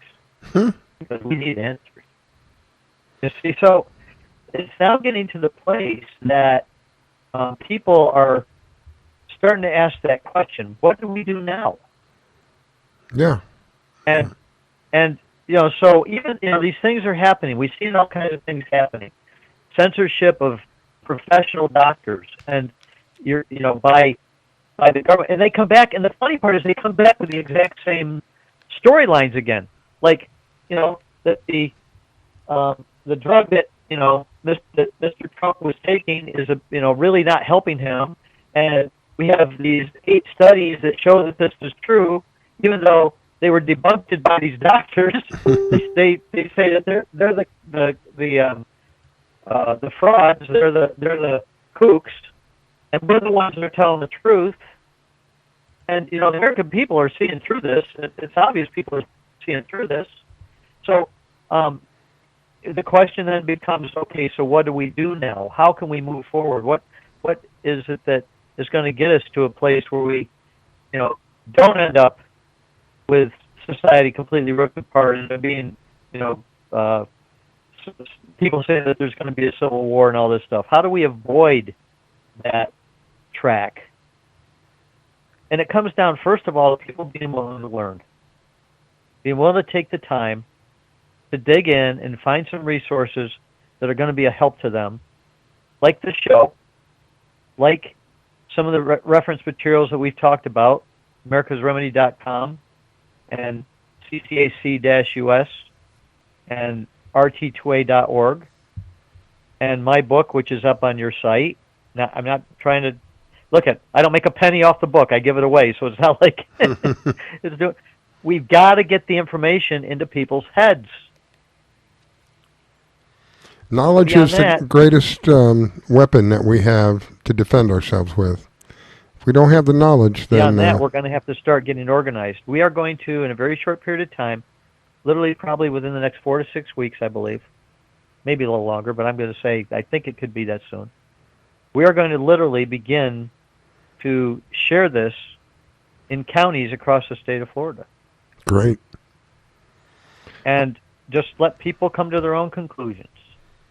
Let people, we're smart enough, competent enough, and strong enough to govern ourselves. When you're given that opportunity and you don't take advantage of it, that's called willful ignorance. And if we go to the place of willful ignorance, it's over. We're about to give people, I believe, what will be some very salient, intelligent, reasonable, relevant, pertinent information, and say, here's a little bit of it. Now it's up to you to go find the rest. We'll point you to some sources, but if you don't care, then don't go whining when things go to hell in a handbasket. You're going to have a chance. We're sitting right on the cusp of what's called the 5th cycle of insurgency. Literally, we're on the cusp of, if we go to the next level where they really come down on the protectorate, the protectors of our communities, then the only thing left is totalitarianism. They will come down with martial law, and they will make sure that they have control. I can't help but wonder if that's not what they want anyway. Well, some do. Yeah.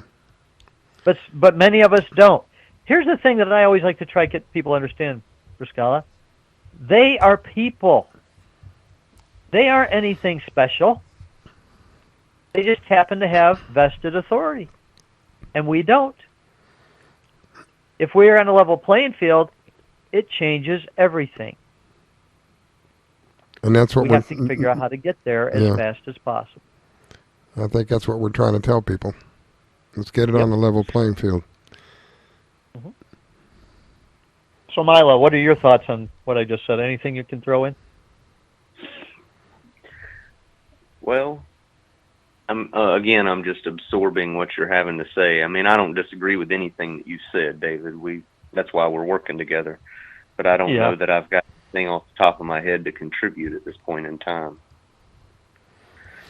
All right. Well, how does that fit in? I will say that I am excited about the fact that y'all are making headway on Florida. So that's good news.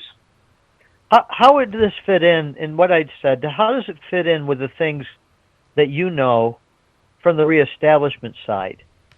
You know, and I don't. I do mean to put you on the spot.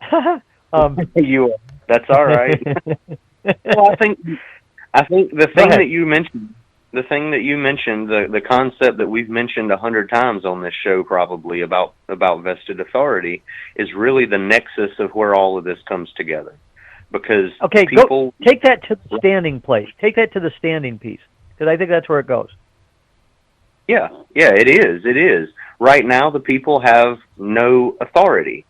And, I mean, power is one thing. So first you've got to distinguish. It's fine to have power. Power is the raw ability, but authority is that ability is then justified by something. And so, whereas the people right now, generally speaking, in the various states, because of their legal status, which determines their relationship, all of their legal relationships, not only to one another, but also to the governmental entities and institutions that they interact with, however that interaction takes place. Because of that standing that they have or lack of standing that they have right now due to a subjugated legal status, they have no vested authority. They are essentially, and this is how I said it the other day to a gentleman from Virginia, Rascala, just, let you know, David's heard this, but I told this gentleman that the serfs, and I can't remember exactly how I said it, but I'm going to just share the thought again. Serfs, legally speaking, don't have the same legal prerogatives as lords. And we, Americans, as U.S. citizens, as national citizens, have been reduced, whether through nefarious means or otherwise, but they were nefarious means, but we've been reduced to a state of serfdom. Our legal status is one of subjugated with privileges. That's something that John Ainsworth has said for years. And I think it's perfectly applicable and perfectly valid. But subjugated with privileges, we're serfs in our own country. We're supposed to be the sovereignty. We as political bodies are supposed to be the sovereign authority. And there we are with authority again, but we're not. So the key to it all, in order to regain vested authority, in order to regain the justification for exercising the power of self-government, we must put ourselves back in a proper legal relation to one another and to those governmental entities. And by consequence of that, of course, in this particular instance, given all the nuances of it, those governmental entities will change because they are, at this point in time, based on illegal constitutions. But that's a little off in the weeds, so we'll back up and just keep on the big picture here. So putting ourselves back in a proper legal standing by adjusting our citizenship status is the act that gives us the vested authority to exercise genuine self-government. And, I mean, that's really the overview of it. That's kind of the bird's eye view of what really makes all this work and what brings the ideas of not only militia that we've talked about at great length here, but also, David has this concept based on the early, Revolutionary War era.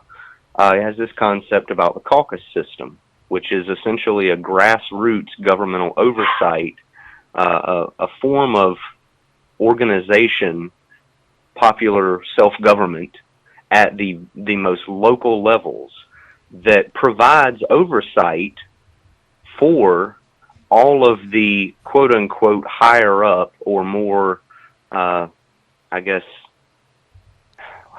hate using that term, higher up. Authorized would be the word.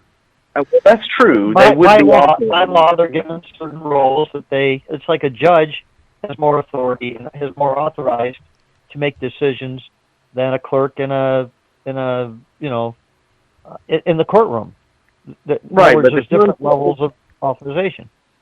But the concept of subsidiarity says that problems need to be dealt with at the most local level possible. And so when I say higher up, referring to state and then federal government, I don't mean to convey the concept that those are somehow more authoritative.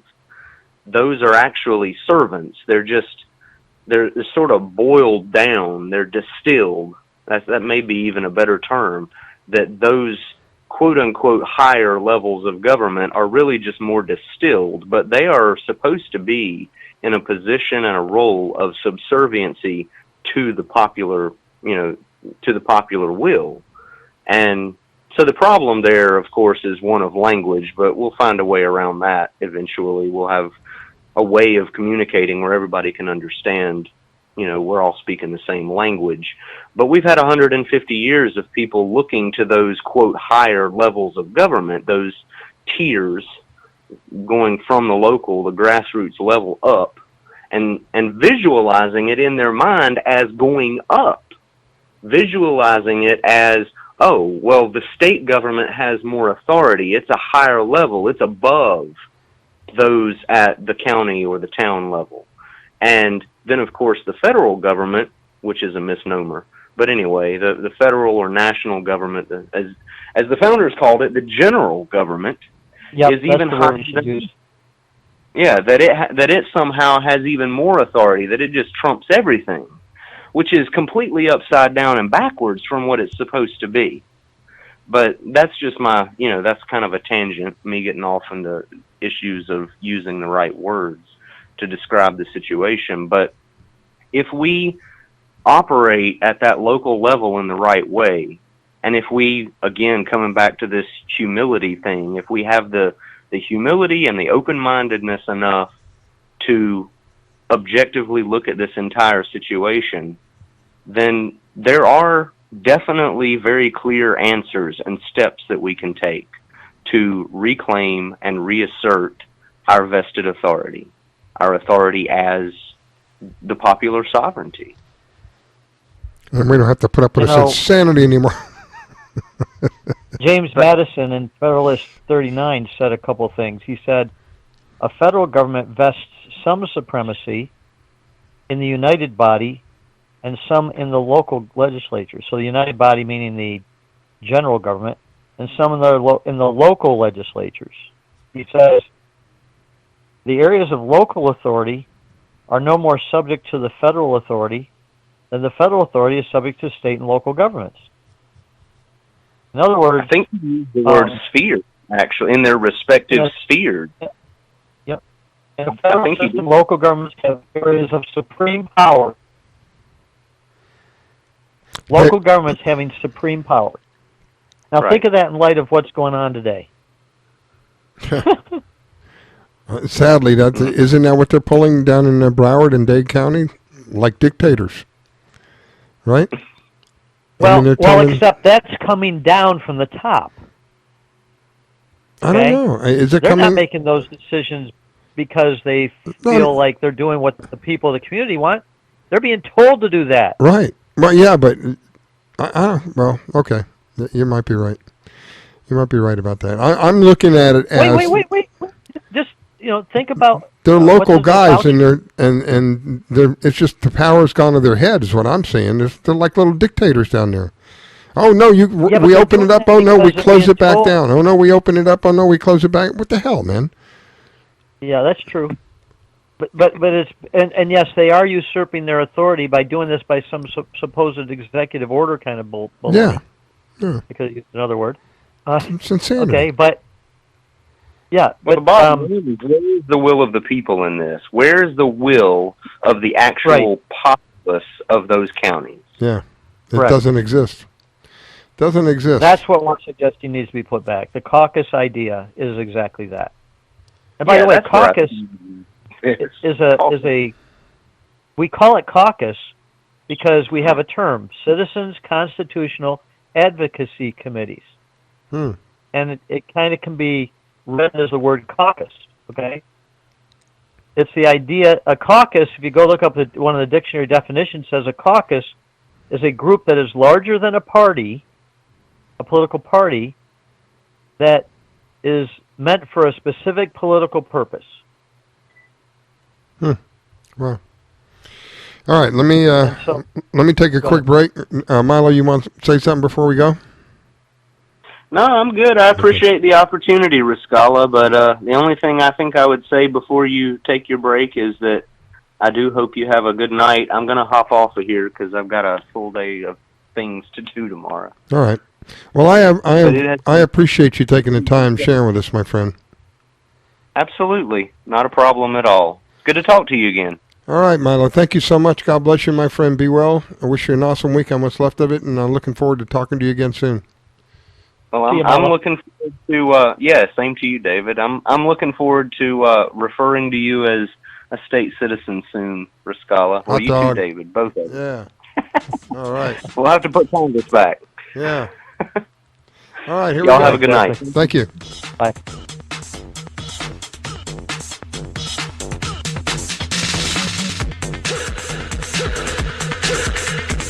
Take the red pill, take the blue pill, take the red pill, take the blue pill. Take the red pill, take the blue pill, take the red pill, take the blue pill.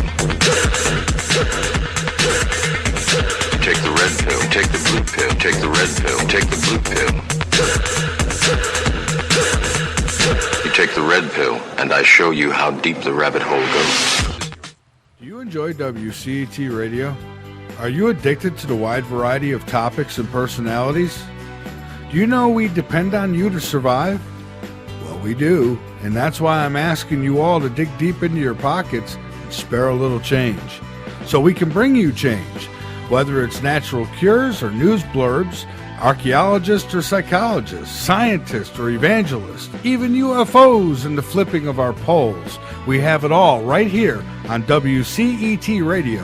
So come on over to our website and contribute today, because without you, there is no us. WCET Radio. We cover everything.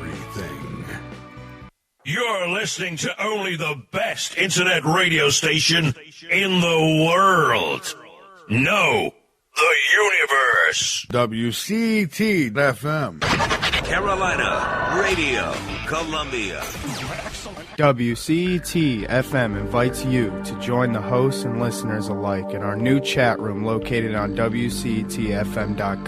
Your talk station and now your chat location. Just go to WCETFM.com and click the chat and listen page. It's that easy, so hurry up and we will see you there, my friends. So go to www.WCETFM.com.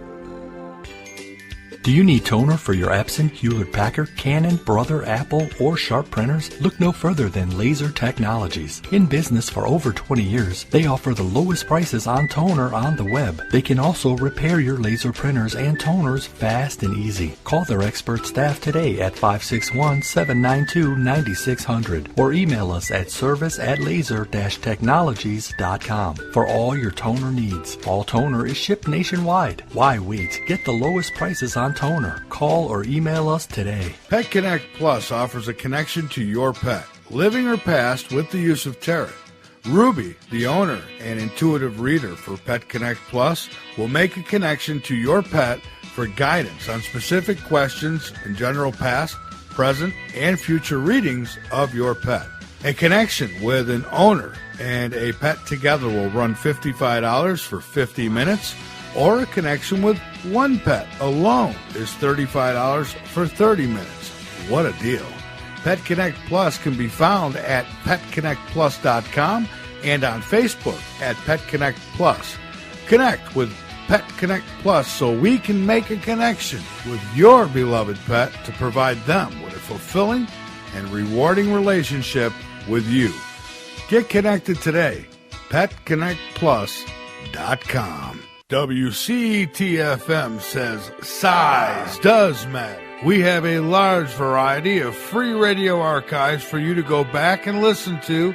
Size does matter, and WCET-FM's archives are huge, with shows like Money and Change, Bare Knuckled, Kindness Beyond the Veil, Supernatural Realm, Show Us, Don't Tell Us, The Red Pill Reality Show, The Prostitute Podcast, Dinner with the Klings, In Contact with Dr. Rand, Uncensored, and even our flagship, Late Night in the Midlands, all free.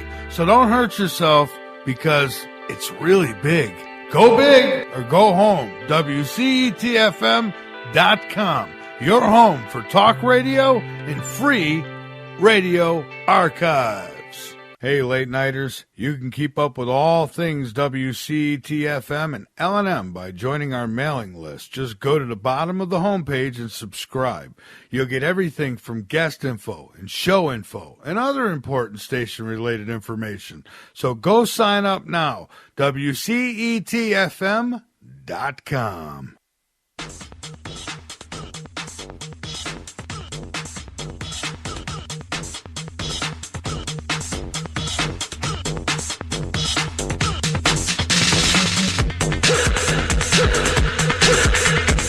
Take the red pill, take the blue pill, take the red pill, take the blue pill.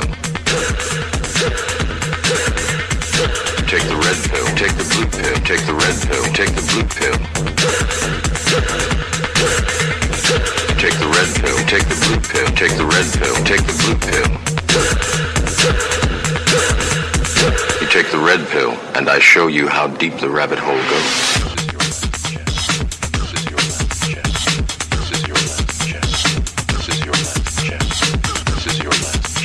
This is your last chance. After this, there is no turning back. You take the blue pill, the story ends. You wake up in your bed and believe whatever you want to believe. You take the red pill, take the red pill, take the red pill, take the red pill, take the red pill, take the red pill, take the red pill, take the red. You stay in Wonderland. You stay in Wonderland, and I show you how deep the rabbit hole goes. You're listening to the Red Pill Reality Show with your host, Miss Scala, every Saturday night from 9 p.m. to midnight.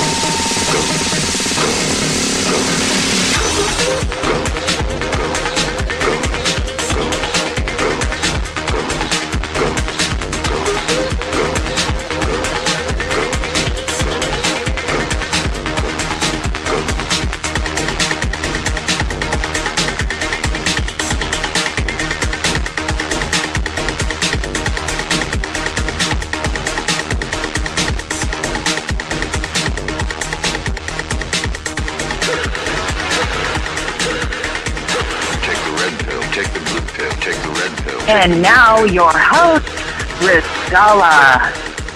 Take the red pill, take the blue pill, take the red pill, take the blue pill.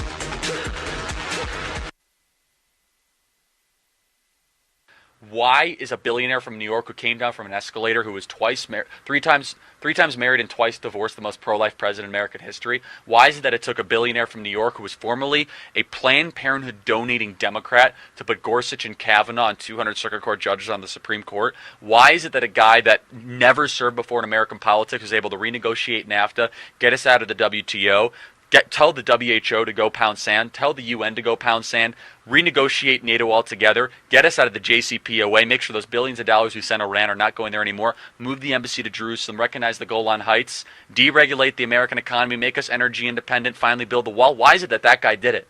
It's because every single other person that preceded him besides President Reagan was part of the problem. They were part of the very same community of people that were Ivy League educated, said one thing and did another, were part of the ruling class that protected the agency, protected the Bureau, protected the DOJ, and as long as you said the right things and kept the deficits going, raised the taxes, deteriorated the industrial base, boosted Wall Street profits, kept the borders wide open so that we could have foreign nationals domiciling in our country that do not share our values, eventually get benefits, their kids can vote against our own values, then things will be just fine. Why is it that this guy is different? It's because unlike any other president, he could have been in the ruling class. He said no thanks. He had enough money to be in the ruling class. He's got more money than James Comey, Andrew McCabe, Peter Strzok, Smirk, his lover Lisa Page, and the person who probably published this book combined and multiplied times 100. He's the only president in modern history to have his own plane and actually go to probably a smaller plane when he becomes president of the United States. He's one of the only presidents that was a best-selling author, #1 TV show on The Apprentice, NBC, literally was in every single rap song, was glamorized. President Barack Obama said the American dream is to be what? Is to be Donald Trump. That's what he said the American dream was. Why is it that this guy's all of a sudden the populist hero? He's supposed to be part of the ruling class. It's because he's a defector from it. It's because he was in the dinners, he was in the cocktail parties, he heard the language, he heard the contempt that the ruling class, the Wall Street financiers, the Washington, D.C. lobbyists, and the Silicon Valley elites that he had to be around. He knew the contempt that they had for the plumber, electrician, the carpenter, the bricklayer, and the person building the very same buildings that he was financing. So he took the woman rink mentality, the philosophy that built that woman rink quicker and better than anyone could have imagined, despite the New York City bureaucracy and the municipal burdensome rules. And he said, I'm going to bring this to Washington, D.C., and I'm actually going to do something that a politician has never done before. I'm going to tell you the truth, no matter how brutal and honest it is. I'm going to do what I say I'm going to do. From the time he went down the escalator, he was the only person running for office that talked about China immigration, the two issues that are most affecting our country now. How was this possible? Because he listened to the very people the ruling class hated. He would walk a job site, and he would ask him, what's on your mind? He says, man, I'm really worried that we're getting taken over by China. I'm really worried that we're getting too many people in this country. I'm worried I can't pay for health care. He internalized. That's what a populist is, someone who listens to the people. So what makes President Trump different? This is a president who didn't need his job. He's the only president in American history who's going to be poorer after becoming president than before. He's not going to sign a book deal big enough to possibly make up for the gains. His son, investigated by every single authority imaginable, from Bob Mueller to the House Intelligence Committee to Adam Schiff to the Federal Bureau of Investigation, after being set up for that very same meeting. His businesses audited and currently under criminal investigation by the New York Attorney General for no reason and no grounding further. His other son, Eric Trump, his charity gets shut down for self-dealing despite no evidence at all. He just wants to give treatment to cancer kids, St. Jude's Hospital. His 11-year-old son, under constant and daily attacks for just existing as a teenager or early, a 12 or 13-year-old in this society. How dare he live? He's the only person that would be more damaged materially, philosophically, and morally. Every other president ends up better on the back end. They end up being able to write their stoic journal and drama and being better respected. This guy is a vessel for us. A vessel for those of us that have nothing but resentment for the kingdom of Washington, D.C. The type of people that think everything is just perfectly fine because we just built a Hermes. Hermes is now in Reston, Virginia. Don't you know? Louis Vuitton's in Fairfax County, everybody. Things are great. Didn't you know that we literally have Dolce & Gabbana now in Georgetown? Things must be wonderful. You go into Washington, D.C., the cranes are as far as you can possibly see. The construction cranes, they're trying to rebuild the Parthenon, the Giza pyramids quicker than anything I've ever seen. It's more construction happening in D.C. perpetually. Why? It's the only place in America. This is why 8 out of 10 of the wealthiest counties in America are around Washington, D.C. It's the only place in America where they get richer at gunpoint. They have a multi-trillion-dollar cash flow happening into their center, into their power structure every single year, not because we want it. If Chicago and Minneapolis and Detroit, if people get rich there, they have to convince you to buy their products. Maybe it's manufacturing, maybe it's automobiles, maybe it's Best Buy, which is, of course, a Minneapolis company. But Washington, D.C. is different. They do it at gunpoint. This is why Trump is different, and that's why I wrote the book.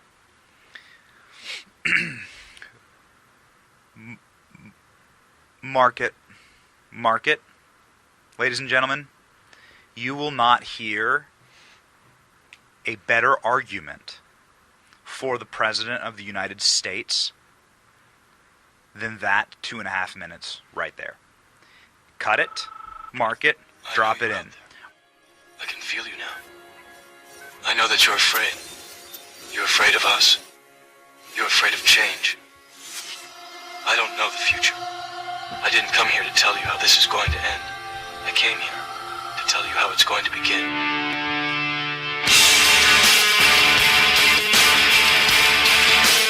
All right, we are back. It is the Red Pill Reality Show, an honor and a privilege to have you listen in.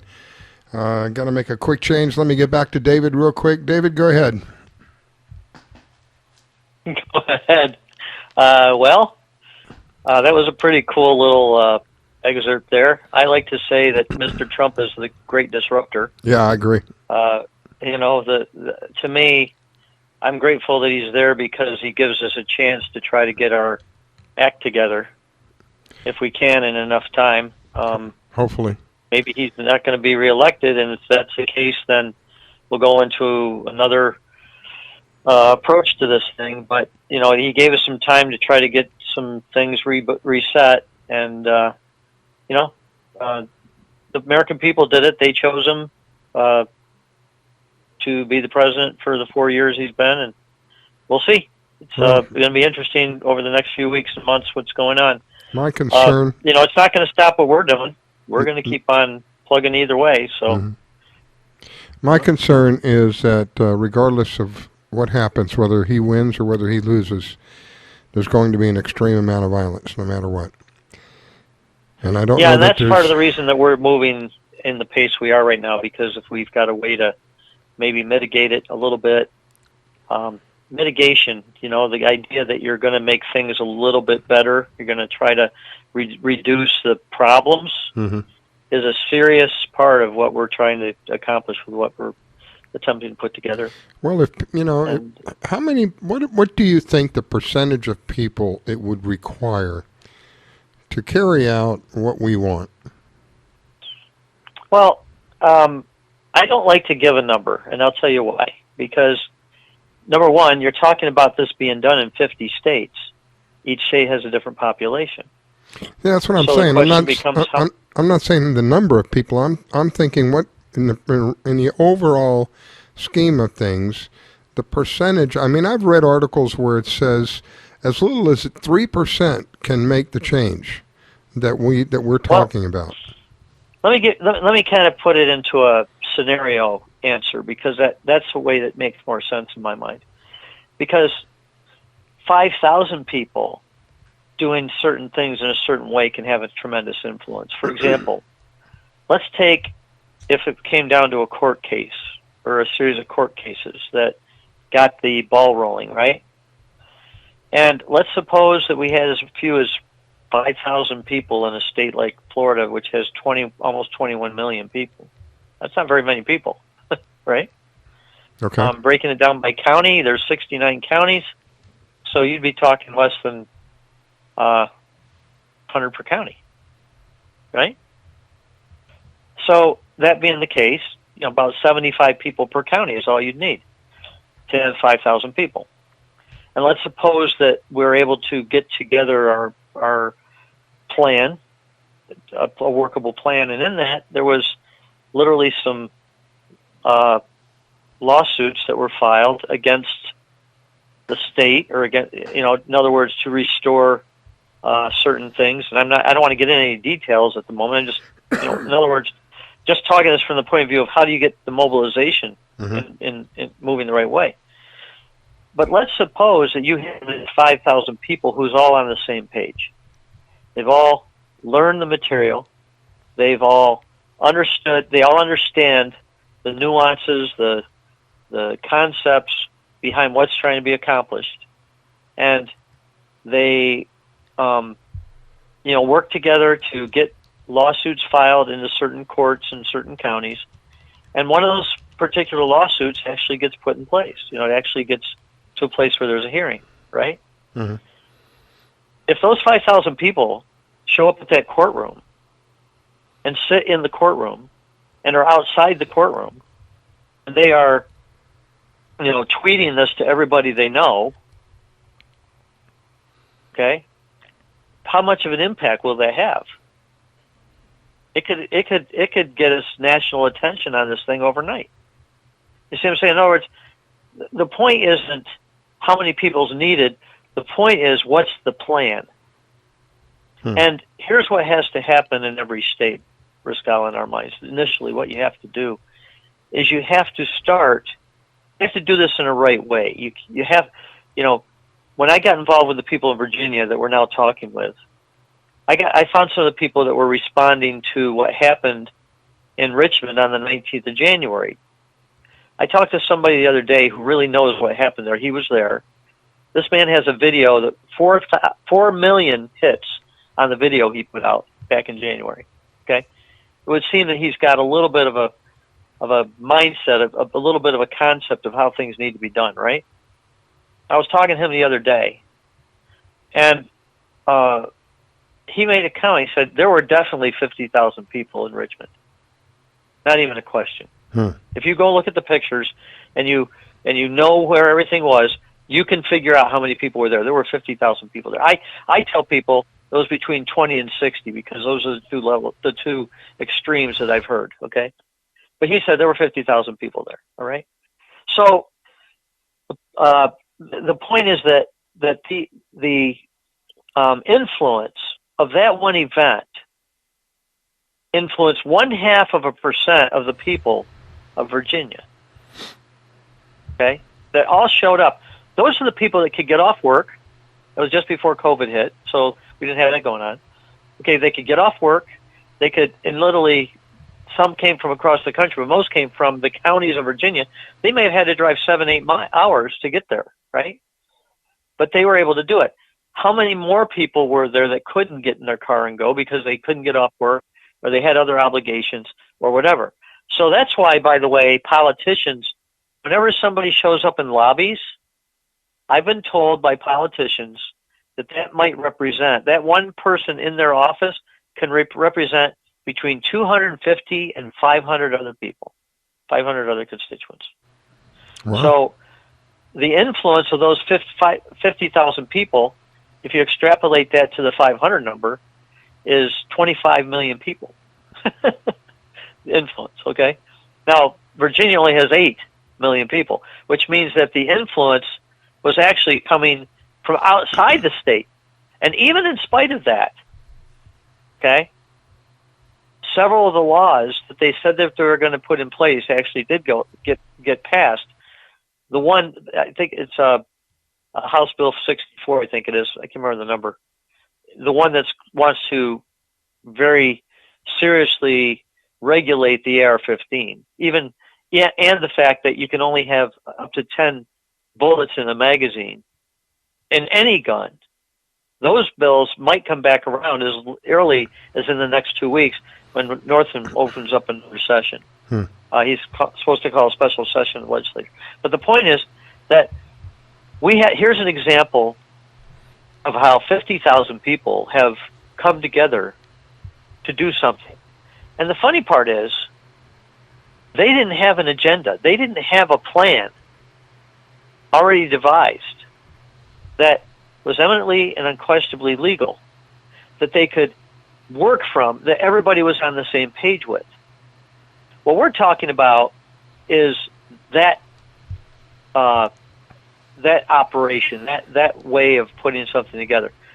But it can't start there. What it has to start with is it's got to start with us finding competent people that have certain areas of expertise and getting them in a room and orienting them to what it is we want to accomplish.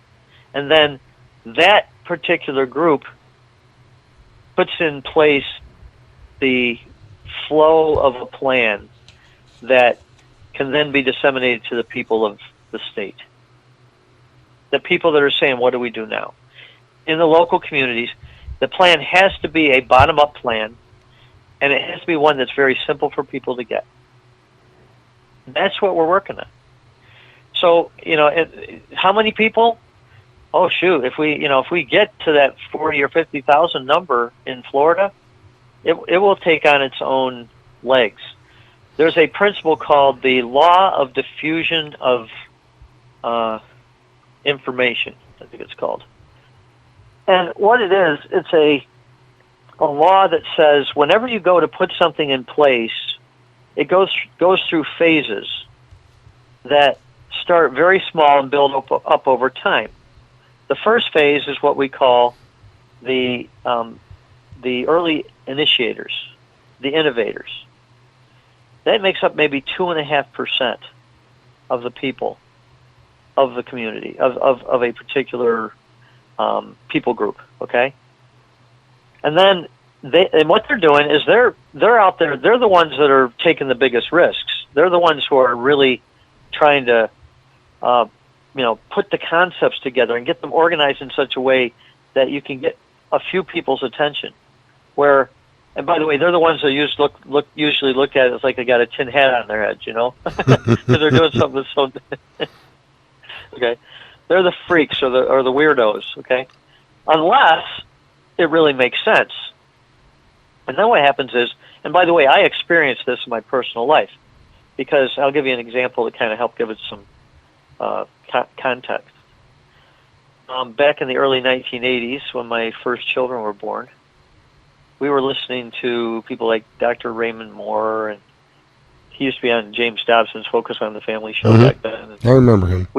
we also used to listen to some other people that were on the other side of the fence, on the more liberal side, who were doing what they called unschooling. And but it was brand new. We decided we were going to homeschool our kids from the very beginning. First couple years, I was, when my children were 2, 3, and 4 years old. My ex-wife, we're divorced now, but I was.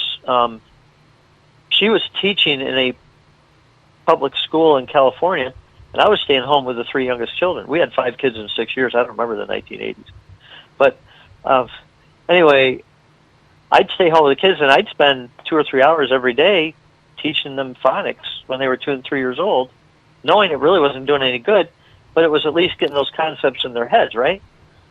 And we were going to homeschool our kids. Well, whenever we talked about this with our family, which included 2 of my in-laws, had their doctorate from Harvard in education. Okay, both of them. And they would always, is that legal? I mean, the thing you hear most when you're in the early stages is it legal? Is this something that's going to be accepted by society, right? And so that will happen. And fortunately, because our stuff is so grounded in the legalities, in the social norms, and the way that things ought to be done, we're not going to have that problem. Okay? I mean, we can answer those questions very easily. We're going to point to the law itself. Makes it kind of hard for them to say, is it legal?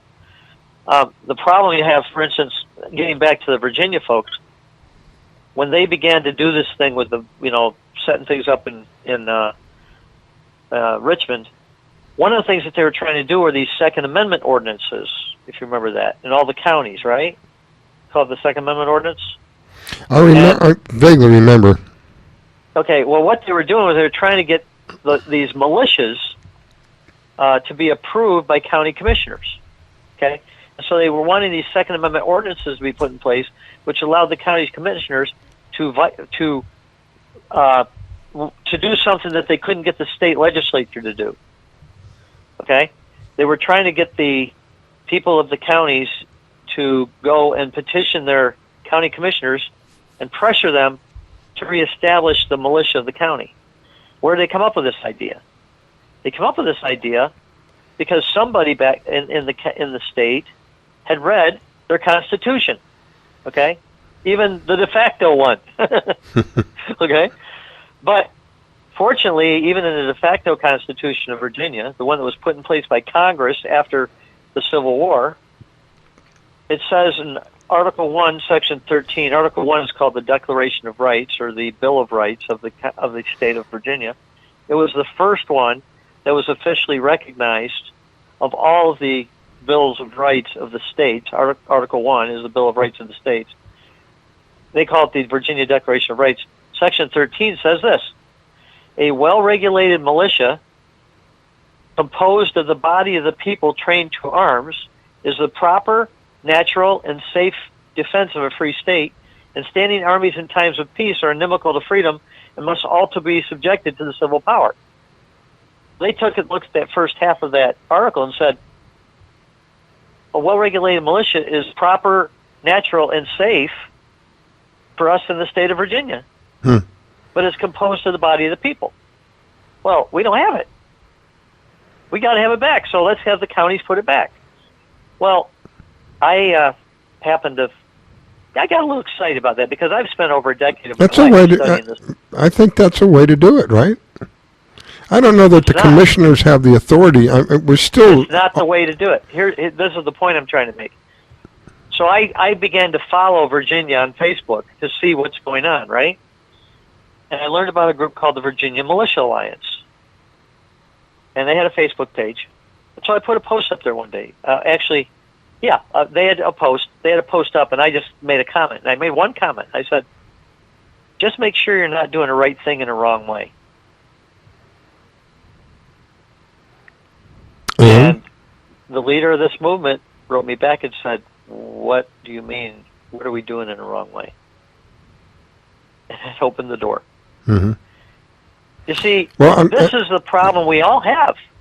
But Dave, could that not be a way for them to start, though? I understand that technically it's still wrong, but we would have a militia in place, hopefully, that would be of the people, that would give the people some teeth. Or is that the wrong way to look at it? Well, it's not wrong. See, here's the thing. Remember the old phrase, hell is going to be full of people with good intentions? Mm-hmm. It's not enough to be sincere. It's not enough to be moving down the right road, because there's consequences to ideas. And especially when you get into legality and you get into, how are we supposed to operate in a civil society, there are rules, okay? And let me point it out to you this way. Remember I shared with you a couple of weeks ago this, and I don't think I have it. Yeah, I do have it here. I shared with you that section from the Army Appropriations Act of 1867 in which, okay? Well, there are certain words that are used in this that just really give you a key as to how the militia used to be. Okay, it says, this is Section 6 of the Army Appropriations Act of 1867. It says, and be it further enacted, this is a statute, that all militia forces now organized and in service in the states, okay? Think about that term, militia forces. What does it bring to your mind in terms of another term we use? And you were in one when you were in Vietnam. In the military. Okay, yeah, but what's that term of art? Armed forces, right? Correct. That's the term of art we use to talk about who? The Army, the Navy, the Air Force, and the Marines, right? The armed forces, right? Mm-hmm. Look at the term of art. That all militia forces now organized and in service. The militia is an armed force too. It's just we don't have it anymore. Okay? But that completely changes the tone of what needs to be put back in place in Virginia. You see what I'm saying? It's not just a bunch of guys getting organized for some sort of local neighborhood watch. It's the armed forces of the state being put back in place. Now, yes, can it be mustered? Can it be that you enroll in a county? Yes, but it's got to be under a state law, not a county law. In fact, you know what the biggest challenge? I was talking to some of the guys up in Virginia who are working on trying to get things put back in place. And one of the guys said to me, one of the things he said to me about a week or two ago was this: those Second Amendment ordinances went nowhere. Well, I don't want to sound like I know something, okay? But that was predictable, that it was going to go nowhere. Because it's not being done in the right way. And so when it falls flat on its face, and the people are frustrated and they don't understand the why, they think that the system's corrupt. They think that, they're just trying to suppress it. No, we have got to take upon ourselves our responsibility, our duty, to do things in the right and proper way. And if we don't, if things fall, go to hell in a handbasket, if things fall apart, we can't be blaming the system for things that we didn't do right. That's on us. Mm-hmm. And that's the thing that, over and over again in the Patriot movement, blows up and people think it's because the government's bad. No. It's because we're not doing the things. Who's taken the time to really dig in and try to understand the nuances, try to understand the conditions that are in the system? And, some of them are wrong. Some of them are based upon public policy that's not based upon proper constitutional frameworks. That's correct. Okay? But we better know why. We better understand that stuff. And it's on us. And that's the thing that I don't know why, but that's just something that I decided way back 12 years ago when I started this. I was going to take the time to understand that level of thinking first, because it's not going to do us any good to come up with something and find out it's full of legal holes that aren't going to stand up when you go and try to implement. Remember they've kind of died off now. What was the name of that group? The common law grand juries people. Remember that a few years ago? Vaguely. Or I'll give you an even better one, the sovereign citizen movement. Right? Yeah, that didn't go well. Okay, do you remember that one at all? Oh, that didn't go well with the law enforcement people. If you were pulled over it didn't go well with anybody because they were trying to do something. They might have been sincere, trying to do a right thing, but they did it in a completely wrong way. It does matter. And by the way, their biggest flaw is they don't understand that sovereignty in America is popular sovereignty, not individual sovereignty. In our system of government, anarchy, from the very beginning, it's very clear. When you go and read the founding generation and understand what they said, anarchy was anathema to our founders at any level. Okay? Anarchists were not liked. And they were considered to be worse than anybody because we're trying to restore good government. Well, anarchists say there is no government. Yeah. The very term they are the government. Is so the point I'm making is we need to look at these things. We need to understand that there's a right way, and a wrong way to do something. Not right in the moral sense, but right in the practical and legal and legitimate sense. There's a right way to do it. And that encompasses a few things. Let me throw a few out there to kind of help frame this, okay? George Washington wrote a paper in 1783 called Sentiments on a Peace Establishment. Sentiments. Sentiments. It was his feelings about establishing peace in the new country. At that time, it was the Articles of Confederation and Perpetual Union. Okay? By the way, Perpetual Union. Like, what happened to the Articles of Confederation, right? They fell apart, right? Mm-hmm. We actually changed the Union that was supposed to be perpetual in the Articles of Confederation, right? So that kind of throws Lincoln's idea out that the Union was perpetual. But anyway, we'll leave that for the moment. But Washington was the general of the Army. He was declared general of the Army by the First Continental Congress in October, I believe, maybe it's September of 1774. And he was still the commander-in-chief of the Army, even though he was not president of the United States. And by the way, there were presidents of the United States under the Articles of Confederation. There were 9 of them. But they didn't really have any executive power. All they did was presided over the Congress. That's all they did, okay? A few other things they did, but that was pretty much it. They would sign a treaty or whatever. But anyway, so Washington was not in any position in that political structure except he was the commander-in-chief of the Army, of the colonial army. Not the colonial army, the Continental Army, okay, of the United States. And he wrote this paper called Sentiments on a Peace Establishment, 1783. And in there, he made a statement. May it be laid down as the primary position and the basis of our system, he said. I've talked about this before, but it's worth repeating. Think about the grandeur of those words. Think about the scope of those words. May it be laid down as the primary position and the basis of our system. Pretty heavy, if you think about it, by the man who would be the first president of the constitutional government of the United States, under the U.S. Constitution, right?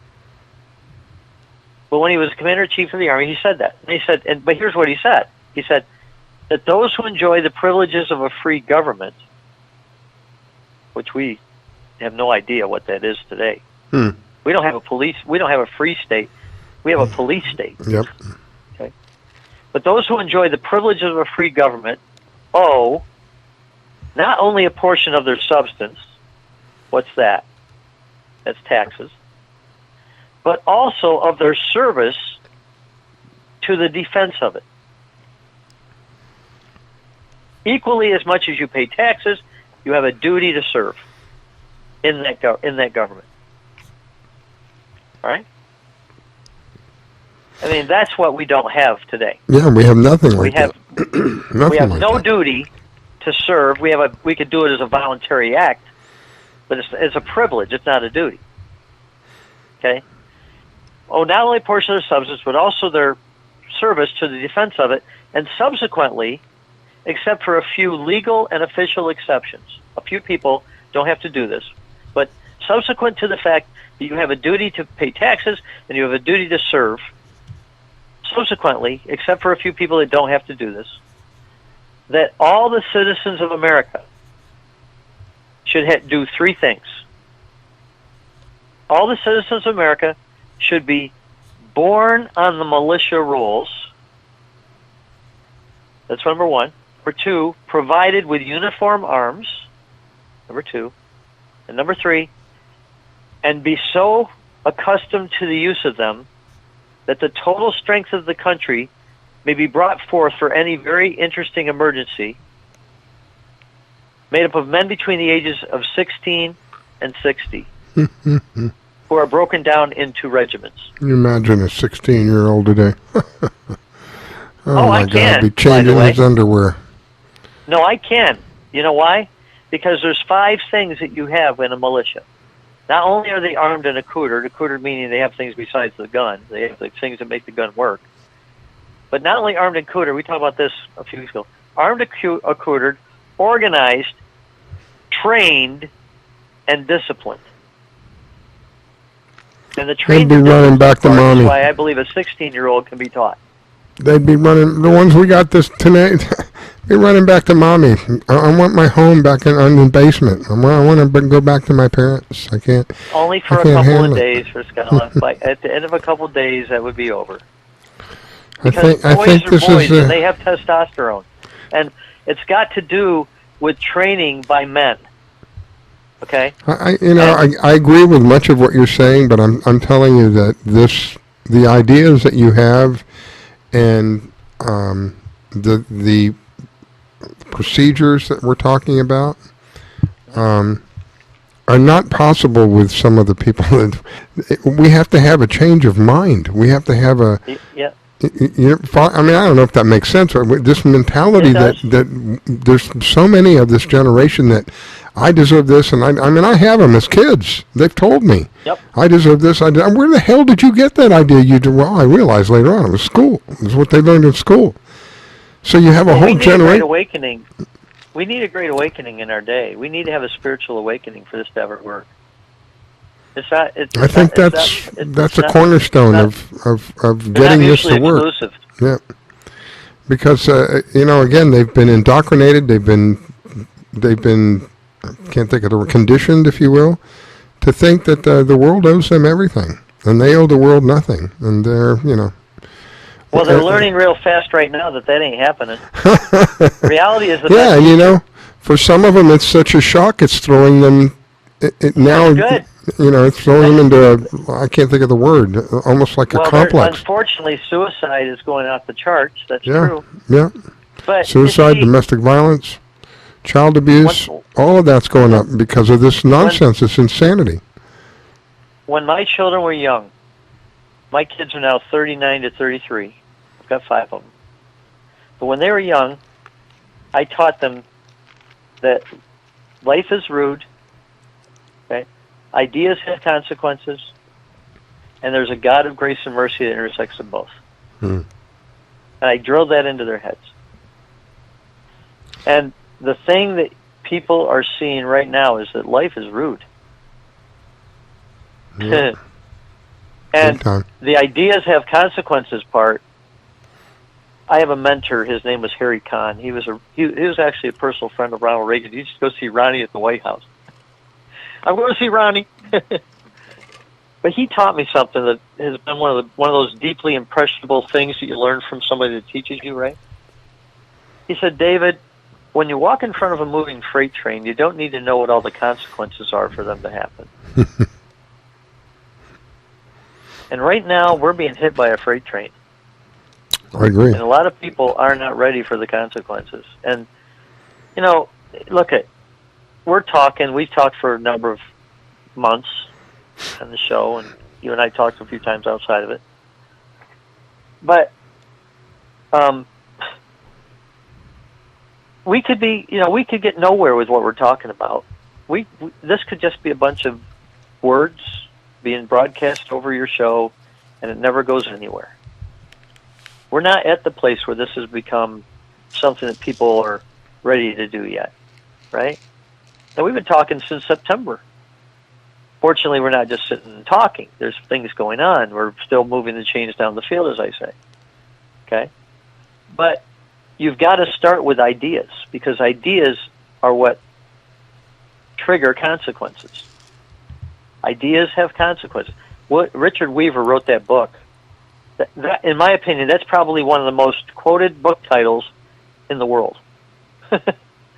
Most people have never read the book. I've read the book. It's a pretty tough book to read. It's a good book, a real good book. But this idea has consequences thing, you know, it's a very important concept that we need to really understand and pursue. We've got to get the right ideas into people's heads. Hang on a minute, Dave. We got a call coming in. Area code 216. Hey, Rascal.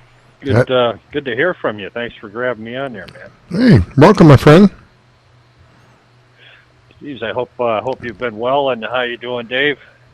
Hi. Dave, this is Barry, by the way. Hi, Gary. Yeah, very good. Yeah, we had the show previous to Rascal's every Saturday. But anyways, let me run this one by you. You know, when you look back at February, pick any day in February, wake up and go about your business, all right? Mm-hmm. And then all of a sudden, click, you wake up today. How many months later? 3-4 months later? You wouldn't believe your eyes. You wouldn't believe your eyes. Mm-hmm. This is just unbelievable. I'm 55. I've never seen a country go down a tube so fast in 4 months. I can't believe what I'm looking at. And then talk about the sheeple. That's unbelievable. See, I'm a no face mask guy. All right, and that does become an issue sometimes at work, but I get around it. But anyways, yeah, I'm one of the 14% guys. I don't care. That's fine. You know, whoever wants to wear a face mask, that's fine. I understand. But man, don't drag me along for the ride. You know, it's I'm fighting that like crazy. I can't go into half the stores I normally go into, and hopefully I'm not getting off on a tangent here too much. But I just can't believe what's going on here, and where it's headed. Go ahead. What we're talking about is a way to get out of it. That's what we've been talking about for quite a while. It's a way to get out of it. There is a way out of it. It's a legal, moral, ethical way. I think the most pertinent part about it, the most important part of it all, it is a nonviolent way to be able to straighten this insanity out.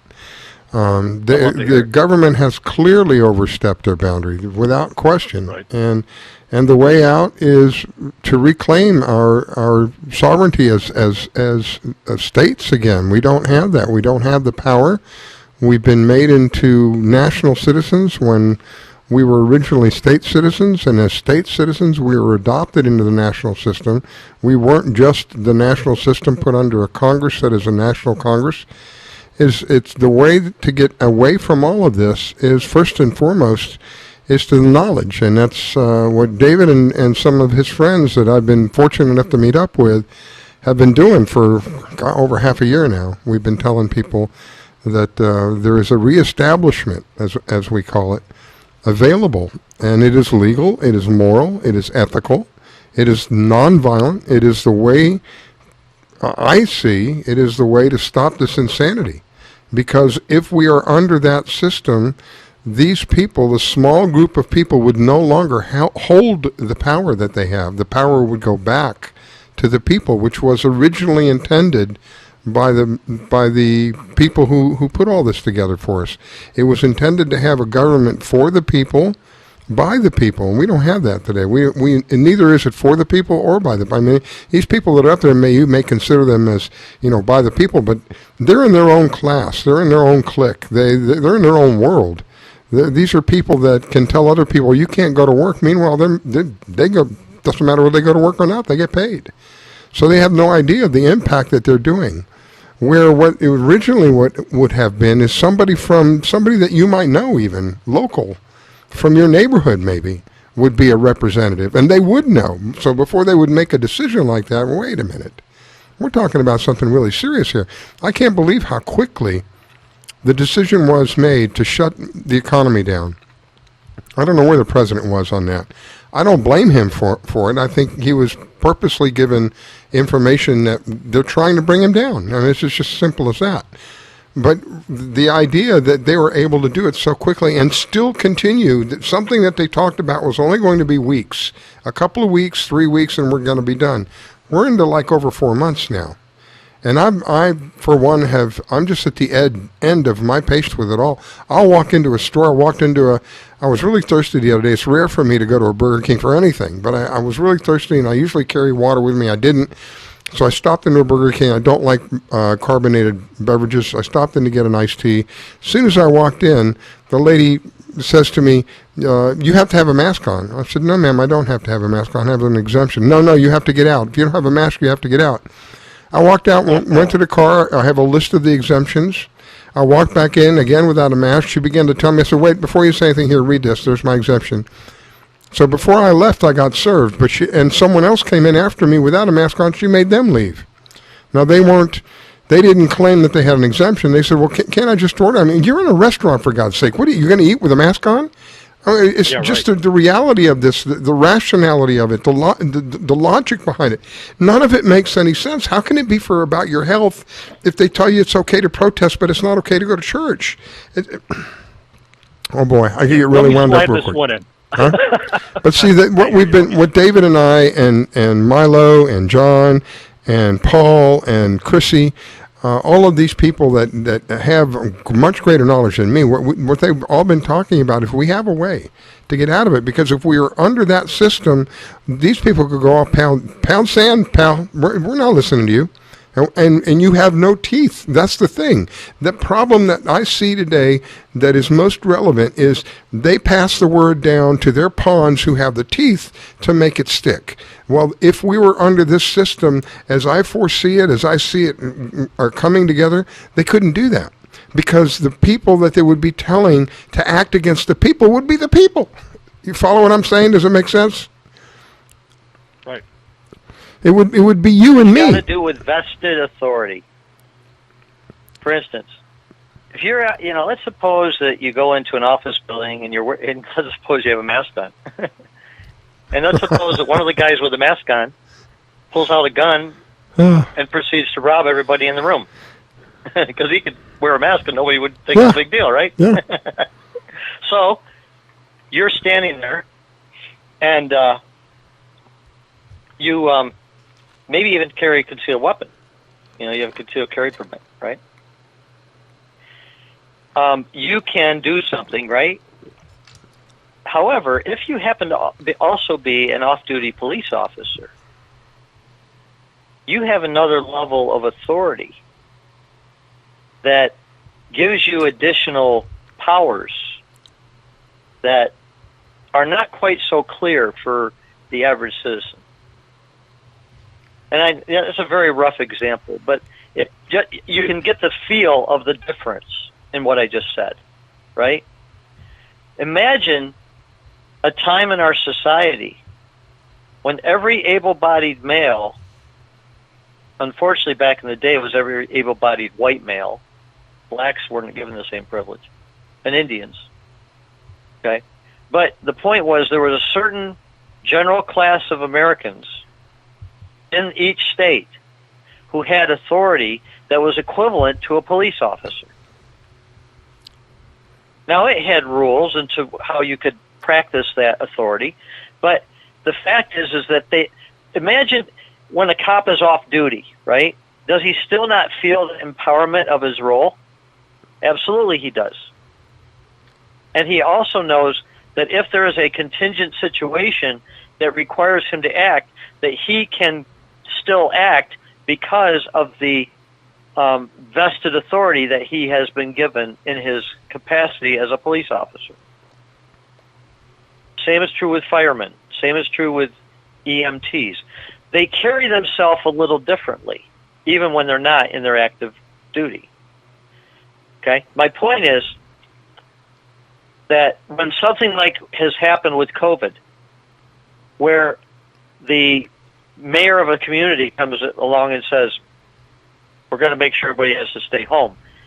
If we had the proper organized system in our communities where we were getting together in our activity just to talk, just to work through the issues that we've got to know and get the training and the discipline that we need, you don't think that by the way, that mayor, as a mayor, would be in that system in that capacity as everyone else that is a regular citizen in that community? He would be having to be accountable to all of those men and women that are in the same capacity. What happens today?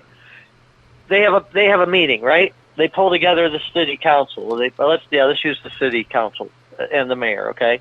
I don't know where you live, but let's just assume it's similar in most places. They have a meeting. They're all sitting up there at this kind of on the circular throne set of chairs and desks, looking down on the rest of the Exactly. crowd, Yep. giving them permission for 3 minutes to say what they think. Right? And if you say something that they think is, like, for instance, I heard, in fact, for Scholar, you told me about this, that you had a buddy who went and represented you at a meeting, and they scoffed at him. They laughed. They literally laughed. And they were snickering as well. That is so freaking backwards, it's not funny. The servant is being told by the sovereign what the sovereign wants the servant to know, and the servant laughs at the sovereign. How much sense does that make? See, under this current system, that wouldn't happen. It's impossible. It's impossible for that to occur. Well, I can't say impossible. Anything's possible, but it would be extremely difficult. It comes down to the principle of subsidiarity. That you have the mechanism, you have the authority, and you have the access to all of the necessary information required to make the decision locally at the source, and you don't have to go up to another subsidiary unless you can't solve it, and the subsidiary has no authority to come down and say anything unless you can't solve it. Here's something. We haven't had that principle for a long time. Here's something else that just occurred to me. The media couldn't pull their crap that they're pulling either. If we were under this, the media would this propagandistic media that we have wouldn't be successful. Because you have all the necessary information. Right. Yes. Yeah. But Riscal, that's the reason why that one's in there. Because what's happening right now, when I made that comment in that one Facebook post a couple of days ago about the regulators need to be regulated, the point is we don't even know that the information's true with respect to COVID. True. How many people have actually died? Yeah. And who is validating that that's true? Yep. There's too much of an incentive to make it a lie. Let me see if Barry, you got anything else you want to add, buddy? Yeah, one thing I wanted to throw out there real quick is I went into a particular pharmacy to drop off a couple UPS packages. As soon as I walked in, the gal says, "Where's your mask?" And I looked at her straight in the eye. I said, "This is horse crap." I said, "Let me ask you a question." She was like, her eyes bugged out.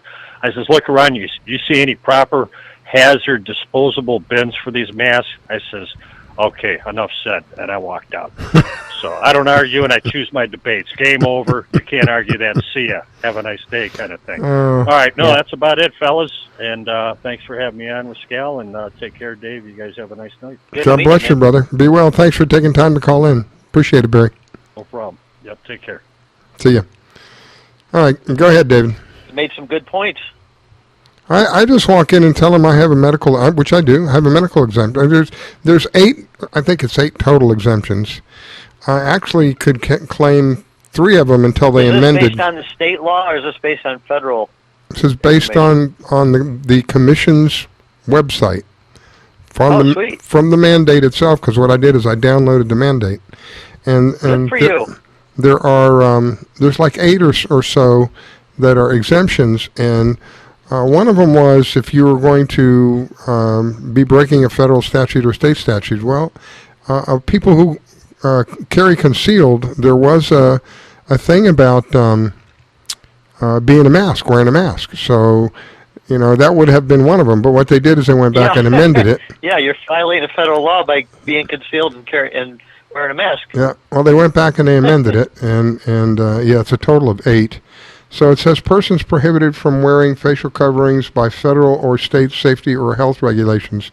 So that was one of them, but that's no longer valid. Then number 7, number 6. Number 6 is persons who have a medical condition that makes the wearing of a facial covering unsafe, such as, but not limited to, asthma, COPD, other conditions that reduce breathing or lung capacity. And then the other one would be persons for whom wearing a facial covering conflicts with their religious beliefs or practices. So I could have claimed up to 3 of them, well, 2 of them now because they amended the one. So I can still claim 2 of them because I don't think wearing of a mask, to me, it's a symbolic thing. It's a satanic symbol.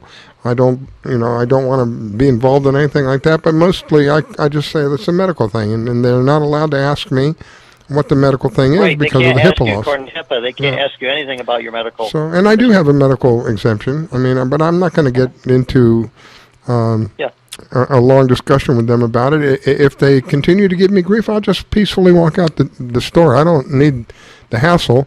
And if they feel that they're in that much fear, then it goes back to the vaccine thing. How can somebody if you believe in vaccines, how can somebody who's vaccinated be threatened by somebody who's not vaccinated? It doesn't. It's not logical. Again, a lot of this stuff, the conclusions that I come to, you don't need to be a doctor or a rocket scientist or, somebody, a specialist like that. It's just you look at the information that's available, and if you would just think for yourselves, stop that damn television from thinking for you and think for yourselves, you can come to the right conclusion. HCQ has to work. There are so many doctors that are coming out and saying, HCQ works. It doesn't work in 100% of the cases, because if you're about to die and they give it to you, no, it's not going to work. But if you're prudent about what's going on in your life and you realize that you may not be feeling well and you catch this early on, yes, it does work. It also works as an insulator from the virus. But there's so much money in this that they will downplay this. They will criticize it. They will discredit it. They will vilify it if they have to, along with the doctors who have spent their lives trying to help other people. The one doctor has saved 350 patients, and what are they doing? They're making fun of her beliefs. She believes she has some. She has some crazy beliefs, but that's all right. She has a right. Yeah. She has a right to believe that. What's the problem with her believing that? If her heart is to save people and give them hope, who cares if she thinks that if you have sex with an alien, you have some kind of so what? It's not like how does that take away from the saving of 350 human lives? How does that take away from that? It doesn't. It's their little way of trying to discredit the doctor so that whatever the doctor says has no value. To me, that's the ad hominem argument. When you can't deal with the argument, you discredit the character of the individual. Yeah, and that's what they do repeatedly. They tore down the videos as though the videos were creating some kind of harm. How is it that board-certified doctors who have served for decades are telling people about something that's available to them? How is that something that they're using and having success with? I mean, it would be one thing if they were theorizing. Oh, we theorize. We've looked at the science, and it looks like there's none of that. We're on the front lines. We're treating people with this exact thing, and it is working. What is harmful in that? I for the life of me. Well, the real problem is we don't have a way to sanction them for taking it down. I know. They aren't getting any consequence for censoring. That's the problem. And until we get that fixed, this problem's not going away. I thought that this executive order, for what it's worth, I thought this executive order that Trump passed a while back about holding them responsible was going to do that, but obviously not. I mean, they even cut him off, for God's sake. Only if it's got a sanction. Here's the thing to keep in mind. A law without a sanction is merely advice. Okay, so where would the sanction be? What would that? Just would literally shut them down? Sue them? They could be Fine them? millions of dollars. They could be, there could be, a suit that allows for there to be damages against the injured parties. It just depends what they want to make the sanctions to be in the law. But if there aren't any there, it's just advice. That's it. It's disgusting, and it has to stop. And again, if we were under the system, something different to get the different result. Yeah. We were under this system, these people would not be able to get away with this. It wouldn't work at all. They wouldn't have a snowball's chance in hell of being able to get away with it because it. Huh? We'll get there. Yep. Amen.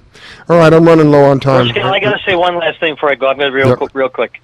I was very impressed with how you answered Gary. Barry? Oh. Is it Barry or Gary? Barry. Oh, I'm sorry. I call him Gary. I apologize. It's all right. I'm sure he's been called worse. With how you responded to him, because it shows that the 32 shows we've done have actually gotten you up to speed, bro. Well, I mean, I'm learning, and the thing is, if you keep an open mind, it was great. And it was awesome, man. It was very good. Just trying to keep an open mind in this time of insanity. Part of the problem for me is for years and years and years I fixed my own cars. So when I had a small problem and I was no longer fixing my cars and I took it to a mechanic and they said, hey, it's $175. I'm going, holy smokes, man, the part's like $15. Come on. Because you have the knowledge, it works against you sometimes. I have the knowledge that there's a better way than what we're going through, and it's frustrating as all hell because we have to live with this until we can make that change. And, it's just, I have to live with it. What can I do? Well, what's going to be the biggest challenge is when we get this ready to go, how many people are going to want to participate? That's where we're going to have a challenge. Well, it's okay, because if things keep getting worse and worse, then they'll got to be more and more people. If they feel anything like I do, I'm ready to go, man. I'm ready to do it because I'm sick and tired of watching what's going on. And they're talking about another wave. They're talking about another shutdown. They're talking about mandatory vaccinations.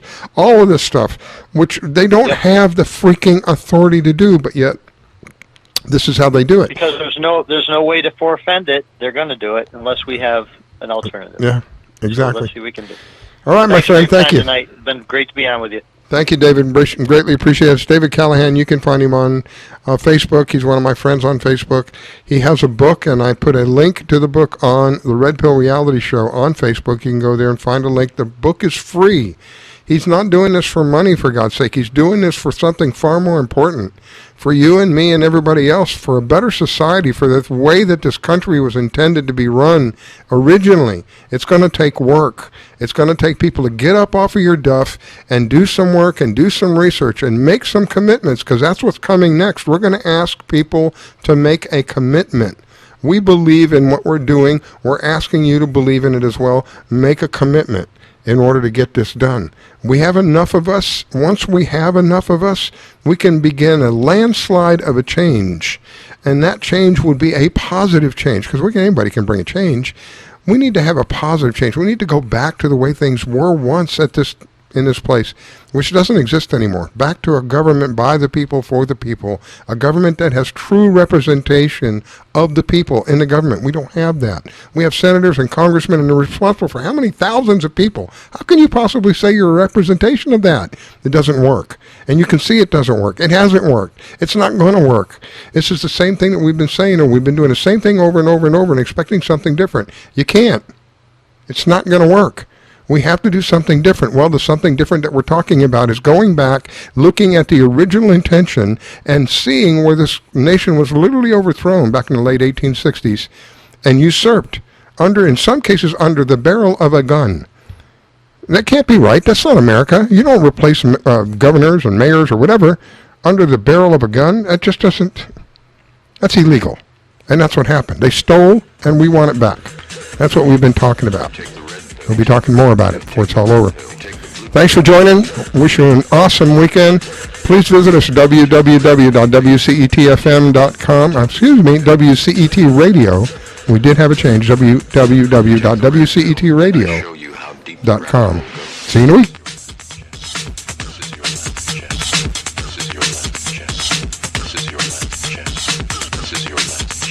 This is your last chance. After this, there is no turning back. You take the blue pill, the story ends, you wake up in your bed and believe whatever you want to believe. You take the red pill, take the red pill, take the red pill, take the red pill, take the red pill.